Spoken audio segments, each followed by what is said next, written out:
ಪ್ರಣತ ಮೌಲಿ ಇರೋದರಿಂದ ಭಕ್ತಾಮರ ಸ್ತೋತ್ರ. ಅದೇ ಪ್ರಕಾರ ಇಲ್ಲಿ ಆಪ್ತ ಮೀಮಾಂಸೆಯೊಳಗ ದೇವಾಗಮ ಅನ್ನುವಂಥ ಶಬ್ದ ಪ್ರಥಮ ಬರ್ತಿದೆ. ಸ್ವಯಂಭೂ ಸ್ತೋತ್ರದೊಳಗೆ ಸ್ವಯಂಭೂ ಶಬ್ದ ಬರ್ತಿದೆ.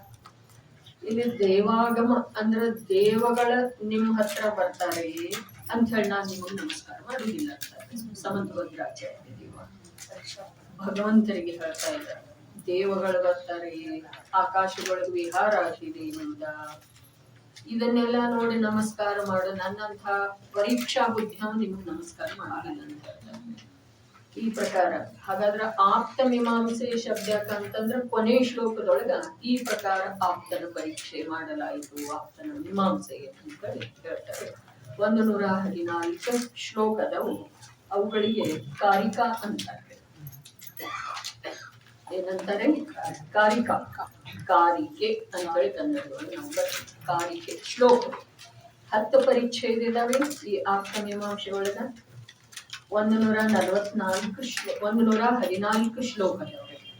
114 ಶ್ಲೋಕ ಇದ್ರ 10 ಪರಿಚ್ಛೇದದೊಳಗ ಒಂದೇ ಶ್ಲೋಕ ಪುನಃ ಬರ್ತಿದೆ. ಒಟ್ಟಿನಲ್ಲಿ ಪ್ರತಿಯೊಂದು ಪರಿಚ್ಛೇದದೊಳಗೆ ಆ ಶ್ಲೋಕ ಇದೆ. ಅಂದ್ರೆ 10 ಶ್ಲೋಕ ಏನಾದ್ರು ಅದರೊಳಗೆ ಮೈನಸ್ ಮಾಡಿದ ನಂತರ 105 ಶ್ಲೋಕದ ಒಂದು ಅರ್ಥ ಇರುತ್ತೆ. ಇದರದೆಲ್ಲ ಸ್ವಲ್ಪ ಪ್ರಾರಂಭದೊಳಗೆ ಕೊಟ್ಟದ್ದಿದೆ, ಅದನ್ನು ಬೇಕಾದ್ರೆ ಆಮೇಲೆ ಓದಿ ನೋಡ್ರಿ. ಊಟದ ವೇಳೆಗ ಊಟ ಮಾಡ್ತಾ ಮಾಡ್ತಾ ಮೊಬೈಲ್ ನೋಡ್ತಿರಲ್ಲ, ಆಗ್ಬೇಕಾದ್ರೆ ನೋಡ್ರಿ. ಈಗ ಸರಿಸ್ತಾ ಇರ್ತಿರಲ್ಲ, ಪ್ರಜ್ಞೆ ಸರಿಸ್ತಾ ಇರ್ತಾರೆ. ಬಲಗೈಲೇ ಊಟ ಮಾಡೋದ, ಕಣ್ಣಲ್ಲಿ ನೋಡ್ತಾ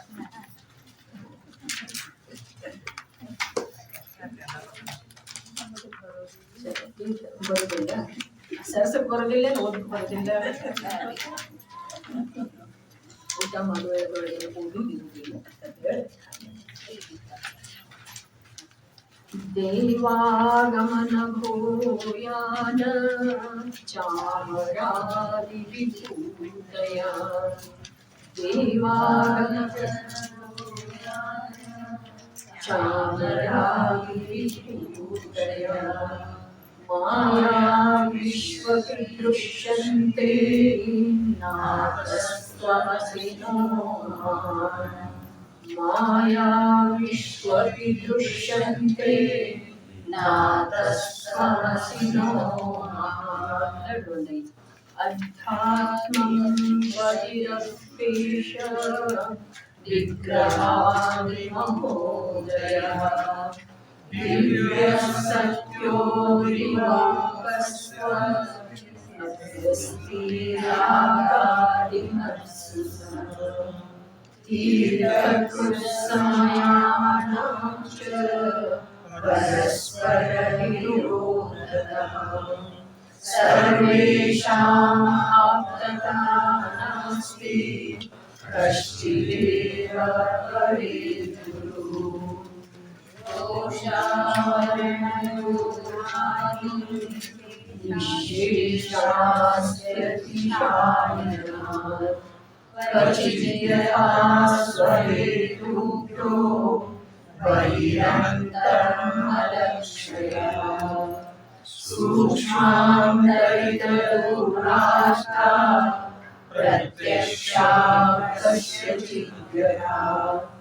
ಅನುಮೇಯತ್ವತೋ ಜ್ಞಾನಿ ಸರ್ವಜ್ಞ ಸಂಸ್ಥಿತಿ.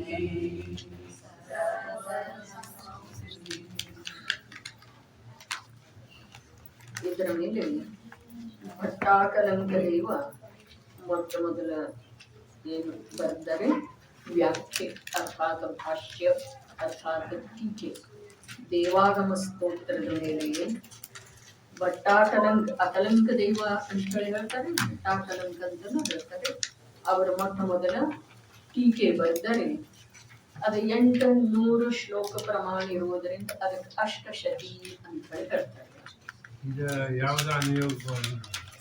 ಯಾವ್ದ್ರಿ ಇದು ಅದ್ಯಾವುದಕ್ಕೆ ಕೈ ಹಚ್ಚೋದು ಸಾಧ್ಯ ಇಲ್ರಿ. ಇದು ಜುಗಲ್ ಕಿಶೋರ್ ಮುಕ್ತಾರ ಸೀತಾ ಯಾವ ನಿಯೋಗಕ್ಕೆ ಆತರ ಯಾವ ಅನಿಯೋಗ ಅಂತೀರಿ? ಭಕ್ತಿ ಸಾಹಿತ್ಯ ಯಾವ ನಿಯೋಗದೊಳಗೆ ಸಮಾವೇಶ ಆಗ್ತಿದೆ?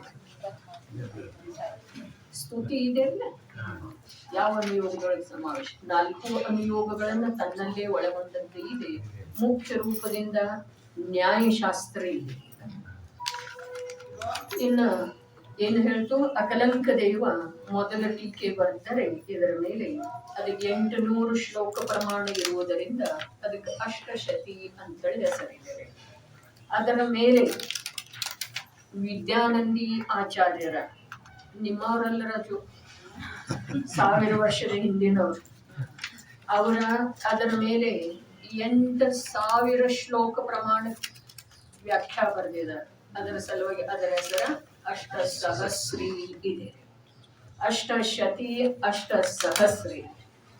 ಆಚಾರ್ಯ ಅಕಲಂಕ ದೇವ ಮತ್ತು ವಿದ್ಯಾನಂದಿ ಆಚಾರ್ಯ, ಇವು ಎರಡಲ್ಲದ ವಸುನಂದಿ ಆಚಾರ್ಯರ ಇದರ ಮೇಲೆ ಇನ್ನೊಂದು ವ್ಯಾಖ್ಯೆ ಬರೆದಿದ್ದಾರೆ. ಇವು 3 ಸಂಸ್ಕೃತ ಟೀಕೆ ಅದಾವೆ. ಅದರ ನಂತರ ಭಾಷಾ ಟೀಕೆಗಳನ್ನ ಅನೇಕರು ಬರೆದಿದ್ದಾರೆ. ಸಾಹಿತಿ ಪ್ರಕಾಶ್ ಚಂದ್ರ ಅನ್ನುವರ ಭಾಷಾ ಟೀಕೆ ಬರೆದಿದ್ದಾರೆ. ಜುಗಲ್ ಕಿಶೋರ್ ಮುಕ್ತಾರ್ ಬರೆದಿದ್ದಾರೆ. ಆಮೇಲೆ ಜೈಚಂದ್ ಛಾಬಡಾ ಕೂಡ ಒಂದು ವಚನಿಕ ಬರೆದಿದ್ದಾರೆ. ಎಲ್ಲವೂ ಉಪಲಬ್ಧ ಇದಾವೆ. ಸಂಕ್ಷಿಪ್ತ ಮತ್ತು ಸ್ಪಷ್ಟ ಶ್ಲೋಕದ ಸ್ಪಷ್ಟ ಅರ್ಥಗಳ ಎಲ್ಲದರಲ್ಲೂ ಇದೆ. ಸ್ವಲ್ಪ ವಿಸ್ತಾರ ಇರ್ತಿದೆ, ಸ್ವಲ್ಪ ಅಧಿಕ ಸಂಕ್ಷಿಪ್ತ ಇರ್ತಿದೆ. ಇದು ಮಧ್ಯಮ ಇರುವುದರಿಂದ ಜುಗಲ್ ಕಿಶೋರ್ ಮುಕ್ತಾರ್ದ ನಾವು ಬರೆದಿದ್ದೇವೆ, ಅನುವಾದ ಮಾಡಿದ್ದೇವೆ. ಜುಗಲ್ ಕಿಶೋರ್ ಮುಕ್ತಾರರ ಬಗ್ಗೆ ಹೇಳಬೇಕಾದ್ರೆ ಎಲ್ಲಾರ್ದು ಹೇಳೋದಿದೆ, ಹೇಳಲಿಕ್ಕೆನ ಬೇಕು. ಜುಗಲ್ ಕಿಶೋರ್ ಮುಕ್ತಾರ್ ಸಮಂತಭದ್ರ ಆಚಾರ್ಯರಿಗೆ ಎಷ್ಟು ಸಮರ್ಪಿತ ಅಂತಂದ್ರ, ತಮ್ಮ ಆಸ್ತಿಯನ್ನೆಲ್ಲ ಮಾರಿ ವೀರ ಸೇವಾ ಮಂದಿರ್ ಅಂತ ಹೇಳಿ ಒಂದು ಸಂಸ್ಥಾ ಸ್ಥಾಪನಾ ಮಾಡಿ ಅಲ್ಲಿ ಕೇವಲ ಸಮಂತಭದ್ರಾಚಾರ್ಯರ ಏನು ಕೃತಿಗಳ ಸಾಹಿತ್ಯ, ಸಂಶೋಧನೆ, ಪ್ರಕಾಶನ ಬಹಳಷ್ಟು ಕಾರ್ಯ ಅವರ ಮಾಡಿದ್ದಾರೆ. ಮತ್ತು ಇವು 5 ಕೃತಿ ಇಲ್ಲೇನು ಮೇಲೆ ಕೊಟ್ಟದ್ದಿದೆ ಉಪಲಬ್ಧ ಕೃತಿ ಸಮಂತಭದ್ರಾಚಾರ್ಯರು. ಇನ್ನೊಂದು ಮಹತ್ವಪೂರ್ಣವಾದಂತಹ ಕೃತಿ ಗಂಧಹಸ್ತಿ ಮಹಾಭಾಷ್ಯ, ಅದು ಸಿಕ್ಕಿಲ್ಲ. ಅದರ ಸಂಶೋಧನೆ ಕಾರ್ಯ ಬಹಳಷ್ಟು ಸಂಸ್ಥಾದವರು ಬಹಳಷ್ಟು ಬಾರಿ ಮಾಡಿದ್ದಾರೆ, ಆದ್ರೂ ವಿಫಲಾಗಿದ್ದಾರೆ. ಆ ಗಂಧಹಸ್ತಿ ಮಹಾಭಾಷ್ಯ ತತ್ವಾರ್ಥ ಸೂತ್ರದ ಟೀಕೆ ಇದೆ. ಒಂದು ಮೊದಲನೇ ಸೂತ್ರದನ ಟೀಕೆ ಇದೆ ಅಂತ ಹೇಳಿ ಕೆಲವರ ಅಭಿಪ್ರಾಯ, ಅಥವಾ ಕೆಲವು ಏನು ಸಿಕ್ಕಿದಾವೆ ಅಂತಂದ್ರ ಅದಕ್ಕೆ ಆಧಾರ ಸಿಕ್ಕಿದಾವೆ. ಕೇವಲ ಸಮ್ಯಕ್ ದರ್ಶನ ಜ್ಞಾನ ಚಾರಿತ್ರಾಣಿ ಮೋಕ್ಷ ಮಾರ್ಗ, ಇಷ್ಟರ ಮೇಲಿನ ಗಂಧಹಸ್ತಿ ಮಹಾಭಾಷ್ಯ ಬರೆದಿದ್ದಾರೆ ಅಂತ ಹೇಳಿ. ಇನ್ನು ಈ ದೇವಾಗಮ ಇದೆಯಲ್ಲ, ಆ ಗಂಧಹಸ್ತಿ ಮಹಾಭಾಷ್ಯ ಅಂತೂ ಸಿಕ್ಕಿಲ್ಲ. ಇನ್ನು ಇವ 5 ಏನದವು, ಇವರು ಕೃತಿ ಸಿಕ್ಕದ್ದು ಅದಾವೆ, ಉಪಲಬ್ಧ ಇದಾವೆ. ಇನ್ನು ಇಂದಿನ ಸಂಶೋಧಕರ ಅಥವಾ ಜ್ಞಾನಿಗಳ ಮುಖದಿಂದ ಇನ್ನೊಂದು ಮಾತು ಬರ್ತಾ ಇದೆ, ಅವರೊಂದು ವ್ಯಾಕರಣ ಗ್ರಂಥವನ್ನು ಬರೆದಿದ್ರು ಅಂತ ಹೇಳಿ. ಆದ್ರೆ ಅದು ಉಪಲಬ್ಧ ಇದೆ ಇಲ್ಲ ಗೊತ್ತಿಲ್ಲ. ಅದಕ್ಕೆ ಎಷ್ಟು ಆಧಾರ ಇಲ್ಲದಂತೂ ಯಾವ ಜ್ಞಾನಿ ಮಾತಾಡೋದಿಲ್ರಿ. ಅದು ಉಪಲಬ್ಧ ಇದೆಯೋ ಅಥವಾ ಬರೆದಿದ್ದಾರೆ ಅನ್ನೋದು ಬೇರೆ ಉಲ್ಲೇಖ ಇದೆ, ಇಷ್ಟು ಗೊತ್ತಿಲ್ಲ. ಆದ್ರೆ ಇವು 5 ಕೃತಿ ಮಾತ್ರ ಇವರು ಅದಾವು. ಇವು 5 ಕೃತಿ ಇದು ಆಪ್ತ ಮೀಮಾಂಸೆಯ ಮೇಲೆ ಜುಗಲ್ ಕಿಶೋರ್ ಮುಕ್ತಾರ ಟೀಕೆ ಬರ್ತಾರೆ. ಯಾರ್ಯಾರು ಬರ್ತಾರೋ ಅದೆಲ್ಲ ಹೇಳ್ತು. ಜುಗಲ್ ಕಿಶೋರ್ ಮುಕ್ತಾರನು ಬರ್ದಿದ್ದಾರೆ. ಮತ್ತೆ ನೀವು ಉಳಿದು 4 ಏನದವಲ್ಲ, ಇವು 4 ಕೃತಿಯ ಸಂಸ್ಕೃತ ಶ್ಲೋಕ ಏನದವು ಅದರ ಮೇಲೆ ಸರಳಾರ್ಥ ಬರ್ದಿದ್ದಾರೆ. ಆದ್ರೆ ನಾವು ಇದರಲ್ಲೇ ಯಾವುದು ಇಲ್ಲ ಅದನ್ನ ಅಷ್ಟೇ ಕೊಟ್ಟಿದ್ದೇವ್ರಿ. ಒಂದು ಆಪ್ತ ಮೀಮಾಂಸೆ ಟೀಕಾ ಪೂರ್ಣ ಕೊಟ್ಟಿದ್ದೇವ್ರಿ ಜುಗಲ್ ಕಿಶೋರ್ ಮುಕ್ತಾರದ. ಯುಕ್ತ್ಯನುಶಾಸನದ ಸರಳಾರ್ಥ ಕೊಟ್ಟಿದ್ದೇವೆ ಶ್ಲೋಕಗಳನ್ನ. ಜಿನ ಶತಕದ್ದನ್ನು ಸರಳಾರ್ಥ ಕೊಟ್ಟಿದ್ದೇವೆ. ಸ್ವಯಂಭೂ ಸ್ತೋತ್ರ ಈ ಮೊದಲೇ ಪ್ರಿಂಟ್ ಆದದ್ದಿದೆ ಅಂತ ಹೇಳಿ ಬರೀ ಶ್ಲೋಕ ಹಾಕಿದೇವ್ರಿ, ಅರ್ಥನೂ ಹಾಕಿಲ್ಲ, ಟೀಕಾನೂ ಹಾಕಿಲ್ಲ. ರತ್ನಕರಂಡ ಶ್ರಾವಕಾಚಾರ್ಯದ್ದು ಕೂಡ ಶ್ಲೋಕ 150. ದೇವಾಗಮ ಸ್ತೋತ್ರದ್ದು 114 ಶ್ಲೋಕ ರೀ, ಅಥವಾ ಕಾರಿಕಾ ಅಂತಾರೆ ಅವ್ರ. ಯುಕ್ತ್ಯನುಶಾಸನದ್ದು 64 ಶ್ಲೋಕ ರೀ. ಜಿನ ಶತಕದ್ದು 116 ಶ್ಲೋಕ ರೀ. ಆಮೇಲೆ ಸ್ವಯಂಭೂ ಸ್ತೋತ್ರದ್ದು 143 ಶ್ಲೋಕ, ಮತ್ತು ರತ್ನಕರಂಡ ಶ್ಲಾವಕಾಚಾರದ್ದು 150 ಶ್ಲೋಕ. ಇಷ್ಟು ವಿಷಯ ಇದರಲ್ಲಿ ಇದೆ. ಇನ್ನು ಜುಗಲ್ ಕಿಶೋರ್ ಮುಕ್ತಾರ ಈ 5 ಗ್ರಂಥದ ಮೇಲೆ ಈ ಪ್ರಕಾರ ಕೆಲಸ ಮಾಡಿದ್ದಾರೆ. ಅವರು ಸಂಪೂರ್ಣ ಸಮರ್ಪಿತ ಇದ್ದಾರೆ. ನಮಗ್ ಜುಗಲ್ ಕಿಶೋರ್ ಮುಕ್ತಾರ್ದ ಈ ಮೊದಲ ಪರಿಚಯ ಇದೆ. ಮೇರಿ ಭಾವನಾದಿಂದ ಇದೆ. ಮತ್ತ ಏನದ ಯೋಗ ಸಾರ ಪ್ರಾಭೃತದ ಮೇಲೆ ಅವರೇ ಬರೆದಿರುವಂತಹ ಭಾಷ್ಯವನ್ನ ನಾವು ಅನುವಾದ ಮಾಡಿ ಕನ್ನಡೀಕರಿಸಿ ಕೊಟ್ಟದ್ದಿದೆ. ಓದಿದ್ದನ್ನು ಇದೆ. ಇಲ್ಲಿ ಸಾಮೂಹಿಕನು ಓದಿದ್ದಾಗಿದೆ. ಎಷ್ಟಾಗಿದೆ ಓದಿದೆ? ಪೂರಾ ಚಾಲು ಮಾಡಿ ಪೂರಾ ಓದೆಲ್ಲ ಇದು ಸ್ವಯಂಭೂ ಸ್ತೋತ್ರ ಸ್ಟಾರ್ಟ್ ಮಾಡ್ತೀವಿ. ಆಗಿದೆ, ವಾಚನ ಆಗಿದೆ. ಅಂದ್ರ ಅವ್ರದ್ದು ದೃಷ್ಟಿಯ ಪರಿಚಯ ನಮಗಿತ್ತು ಅಂತ ಹೇಳಿ ಅವ್ರದ್ದು ಇದು ವ್ಯಾಖ್ಯಾ ಬರೆದದ್ದಿದೆ. ಮತ್ತ ಇವ್ರದ ಸಮಯ ಸಾರದ ಮೇಲೆನ ವಚನಿಕೆ ಬರೆದಿರುವಂತಹ ಜಯಚಂದ್ ಚಾಬ್ಡಾರ್ದನು ವಚನಿಕೆ ಇದೆ ಇದ್ರ ಮೇಲೆ. ಆದ್ರ ಅವ್ರ ಪರಿಚಯ ನಮಗ್ ಸಮಯ ಸಾರಾದಿಗಳ ಮೂಲಕ ಇದೆ ಅಂತ ಹೇಳಿ ಕೈ ಬಿಟ್ಟ ಇವ್ರದ್ದು ನಾವ ಮಾಡಿದ್ದಿ ಇದೆ. ಯಾರು ಎಷ್ಟು ಲಾಭ ಮಾಡ್ಕೊಳ್ತೀರಿ ಆ ದೃಷ್ಟಿಕೋನದಿಂದ ನೋಡ್ಬಹುದು. ಮತ್ತು ಉಪಲಬ್ಧನೂ ಎಲ್ಲಾ ಇದಾವೆ. ಅದ ಅಷ್ಟ ಸಹಸ್ರಿ ಕೂಡ ಹಸ್ತಿನಾಪುರದಿಂದ ಪ್ರಕಟ ಆದದ್ದೇ ಇದೆ. ಅದ 1710 ಪೇಜ್ 3 ವಿಭಾಗದೊಳಗೆ ಪ್ರಿಂಟ್ ಆದದ್ದು ಇದೆ. ಬೇಕಂದ್ರ ಅಭಿಲಾಷೆ ಇದ್ರ ಓದ್ಬಹುದು. 3 ವಿಭಾಗದೊಳಗ 1710 ಪೇಜ್ ಪ್ರಿಂಟ್ ಇದೆ. ಮೂಲ ಅವರ ಶ್ಲೋಕ ಪ್ರಮಾಣ ಗದ್ಯ ಟೀಕಾ ಎಷ್ಟ 1000 ಶ್ಲೋಕ ಪ್ರಮಾಣ ಅಂತ ಹೇಳೋದಕ್ಕ ಅಷ್ಟ ಸಹಸ್ರಿ 8000 ಶ್ಲೋಕ ಪ್ರಮಾಣ. 1000 ಅಲ್ಲ, 8000 ಶ್ಲೋಕ ಪ್ರಮಾಣ. ಅದಕ್ಕೆ ಅಷ್ಟ ಸಹಸ್ರಿ. ಈ ಪ್ರಕಾರ ದೇವಾಗಮ ಸ್ತೋತ್ರದ ಮಹತೋ ಮಹಿಮೆ ಇದೆ. ಇನ್ನ ಅದರ ವಿಷಯ ಅತ್ಯಂತ ಕ್ಲಿಷ್ಟ ಇದೆ ರೀ. ಹಾಗಾದ್ರೆ ಇಲ್ಲಿ ಮೊದಲನ್ನು ಹೇಳಿದೆ ನಾನು, ಕ್ಲಿಷ್ಟ ಇದ್ರೆ ಈ ಕಾರ್ಯ ಸುಲಭ ಗ್ರಂಥ ಬೇಕಾದಷ್ಟು ಇದ್ವಲ್ಲ, ಇದನ್ನ ಯಾತಕ ಮಾಡ್ಲಿಕ್ಕೆ ಹೋಯ್ತು, ಇದರ ಸಾಹಸ ಯಾಕೆ ಕೈ ಹಾಕಿತು ಅಂತಂದ್ರ ಅದಕ್ಕೆ ದೃಷ್ಟಾಂತ ಹೇಳಿದ್ದೀನಿಲ್ಲ ನಾನು ಮೊನ್ನೆ. ಏನು ಹೇಳಿದ್ದೀನಿ? ಸಾಯುವ ಸಮಯಕ್ಕೆ ನಿನಗೊಂದು 10 ಕೋಟಿ ಆಸ್ತಿ ಮಾಡ್ತೇನೋ ಅಂದ್ರೆ ಯಾವ ಇನ್ನೆಲ್ಲಿನ ಭೋಗಿಸ್ತೇನೋ ಅನ್ನೋದಿಲ್ಲ. ಹಾ ಮಾಡಂತ. ಅದೇ ಪ್ರಕಾರ ಇಲ್ಲಿ ನಮ್ಮಲ್ಲಿ ಸಾಮರ್ಥ್ಯ ಇಲ್ದಿದ್ರನು ನಮ್ಮ ಆಚಾರ್ಯರ ನಮಗೆ ಕೊಡಲ್ಪಟ್ಟಿರುವ ನಿಧಿ ಇದೆ ಅನ್ನೋದರೆ ನಮಗೆ ಪರಿಚಯ ಆಗಲಿ. ಬರೇ ಶ್ಲೋಕವನ್ನ ಅಥವಾ ಜ್ಞಾನಿಗಳು ಎಷ್ಟು ನಮ್ಗೆ ಅರ್ಥ ಈಗಿನ ಕಾಲದ ಜ್ಞಾನಿಗಳು ಬರೆದು ಕೊಟ್ಟಿದ್ದರು ಅದರ ಮೂಲಕ ಸ್ವಲ್ಪ ತಿಳಿಬಹುದು ಅಂತ ಹೇಳಿ ಮಾಡಿದ್ದೇ ಇದೆ. ಇನ್ನೊಂದ ಅಂತಂದ್ರ ಸಮಂತಭದ್ರ ಆಚಾರ್ಯರ ಮಹಿಮಾ ಬಹಳ ಲೋಕೋತ್ತರ ಇದೆ.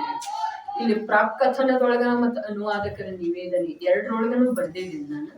ಕುಂದ ಆಚಾರ್ಯರ ನಂತರ ಗೃದ್ಧಪಿಚ್ಚ ಆಚಾರ್ಯರ ನಂತರ ಯಾರ್ದಾದ್ರೂ ಆಚಾರ್ಯರ ಹೆಸರು ಬರ್ತಿದೆ ಅಂತಂದ್ರ ಅದು ಸಮಂತಭದ್ರ ಆಚಾರ್ಯರ ಹೆಸರು ಬರ್ತಿದೆ.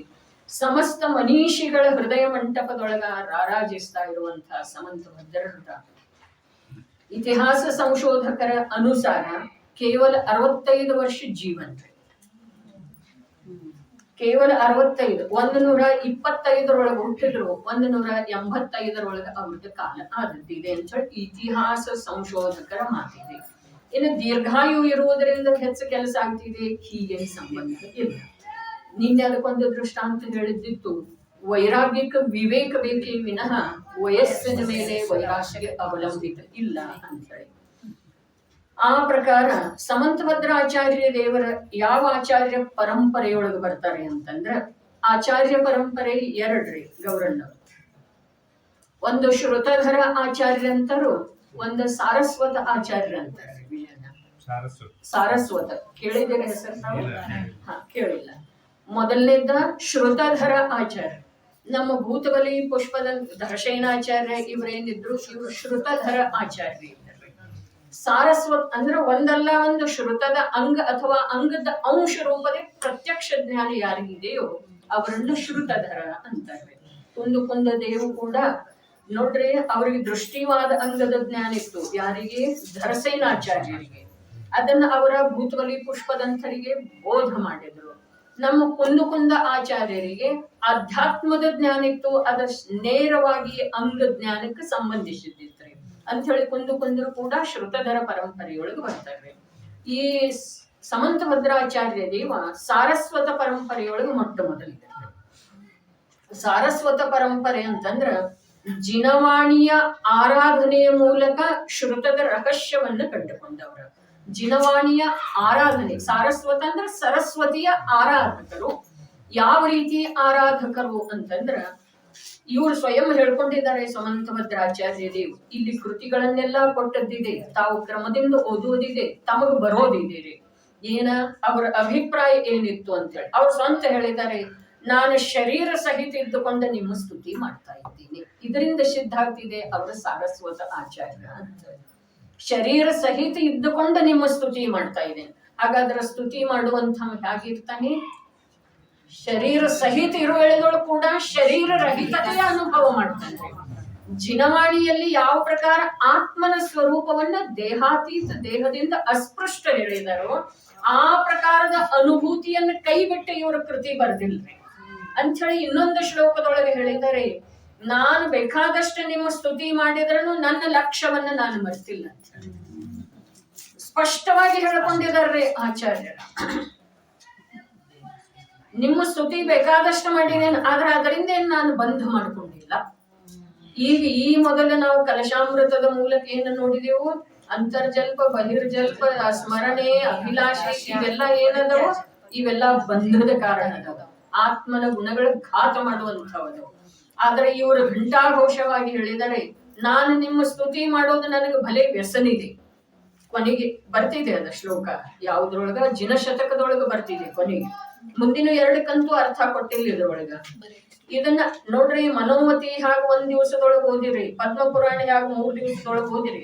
ಹಾಗೆ ಇದನ್ನ 1 ದಿವಸದೊಳಗೋ ಅಥವಾ ಅರ್ಧ ದಿವಸದೊಳಗೋ ಓದೋದು ಅವಶ್ಯಕತೆ ಇದೆ. ಆ ಪ್ರಕಾರ ವಿಷಯ ಇದರಲ್ಲಿ ಮುಂದುವರಿತಿದೆ.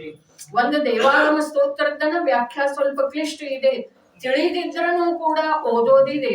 ಮುಂದಿನ 2 ಶ್ಲೋಕ, 2 ಶತಕ ವರ್ಧಮಾನ ಸ್ತೋತ್ರ ಅಥವಾ ಯುಕ್ತ್ಯನುಶಾಸನ.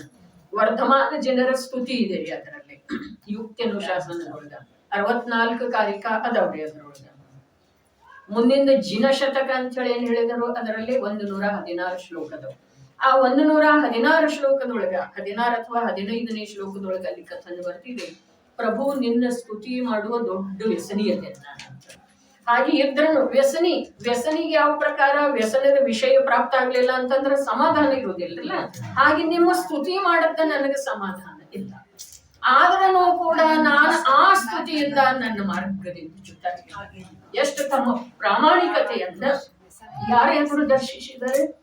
ಜಿನೇಂದ್ರರ ಎದುರು. ಯಾಕಂತಂದ್ರೆ ಜಿನೇಂದ್ರರು ಹೇಳಿದರು, ನನ್ನ ಮಹಿಮೆ ಮಾಡೋದ್ರೊಳಗೆ ನೀನ್ ನಿಲ್ಲಬೇಡ, ನಿನ್ನ ಅನುಭವವನ್ನ ನೀನು ಪಡಿ ಅಂತ ಹೇಳಿದಾರಲ್ಲ. ಅದರ ಸಲುವಾಗಿ ಅವರು ತಮ್ಮ ಪ್ರಾಮಾಣಿಕತೆಯನ್ನು ವ್ಯಕ್ತಪಡಿಸಿದರೆ, ಪ್ರಭು ನನಗೆ ನಿಮ್ಮ ಸ್ತುತಿ ಮಾಡುವ ವ್ಯಸನಿದ್ರನು ಕೂಡ, ದೊಡ್ಡ ವ್ಯಸನನೇ ಇದೆ, ವ್ಯಸನಿದ್ರನು ಕೂಡ ನೀವು ಹೇಳಿದ ಮಾರ್ಗವನ್ನ, ಅರ್ಥಾತ್ ನನ್ನ ಧ್ಯೇಯವನ್ನ ನಾನು ಮರೆತಿಲ್ಲ. ಅರ್ಥಾತ್ ನಾನು ಇಂಥ ನೀವು ಬಿಟ್ಟಂತ ಪಿಂಚಿ, ನೀವು ಹೇಳಿಕೊಟ್ಟಂತ ಮೋಕ್ಷ ಮಾರ್ಗದ ಅವಸ್ಥಾ ಅದಕ್ಕೆ ಕಲಂಕ ತಂದಿಲ್ಲ. ಈ ಪ್ರಕಾರ ಅವರ ಹೇಳ್ಕೊಂಡಿದ್ದಾರೆ. ಇಷ್ಟ ಪ್ರಾಮಾಣಿಕ ನಮ್ಮ ಜೈನ ಮುನಿಗಳು ಇರ್ತಾರೆ, ನಮ್ಮ ಗುರುಗಳು ಇಂಥವ್ರು ಇರ್ತಾರೆ.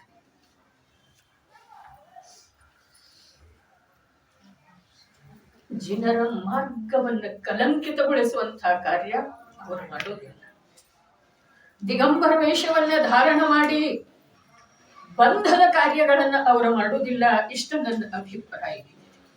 ದಿಗಂಬರ ವೇಷ ಧಾರಣ ಮಾಡಿ ಸಾಕ್ಷಾತ್ ನಿರಂತರ ಮೋಕ್ಷದ ಕಡೆಗೆ ನಾವು ಉದ್ಯಮಶೀಲ ಇರ್ತಾರೆ ವಿನಃ ಬಂಧ ಆಗುವ ಕಾರ್ಯದೊಳಗ ಬಂಧ ಆಗ್ತಾ ಇರ್ತಿದೆ. ಈ ಮಾತು ಸತ್ಯ, ಆದ್ರೆ ಅವರಿಗೆ ಅದರೊಳಗೆ ರಸ ಇಲ್ಲ, ಅದರೊಳಗೆ ಅವರ ನಿಲ್ಲುವುದಿಲ್ಲ.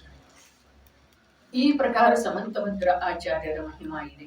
ಇನ್ನು ಅವರ ಕವಿ ಇದ್ರು, ಸ್ವಯಂಭೂ ಸ್ತೋತ್ರ ಬಂದ ವೇಳೆದೊಳಗೆ ಹೇಳಿದ್ದಾರೆ, ನಮ್ಮ ದಿಗಂಬರ ಆಚಾರ್ಯ ಪರಂಪರೆಯೊಳಗೆ ಕವಿ ಶ್ರೇಷ್ಠ ಯಾರ ಅಂತ ಹೇಳಿ ಯಾರಾದರೂ ತಮಗೆ ಎಲ್ಲಿಯೋ ಅಜೈನ್ರೊಳಗೆ ಪ್ರಶ್ನೆ ಕೇಳಿದ್ರೆ ಸಮಂತಭದ್ರ ಆಚಾರ್ಯ ಅಂತ ಹೇಳಿ ಘಂಟಾಘೋಷವಾಗಿ ಹೇಳಬೇಕು. ಕವಿ ಇದ್ರು, ವಾಗ್ಮಿ ಇದ್ರು, ವಾದಿ ಇದ್ರು, ಗಮಕ ಇದ್ರು.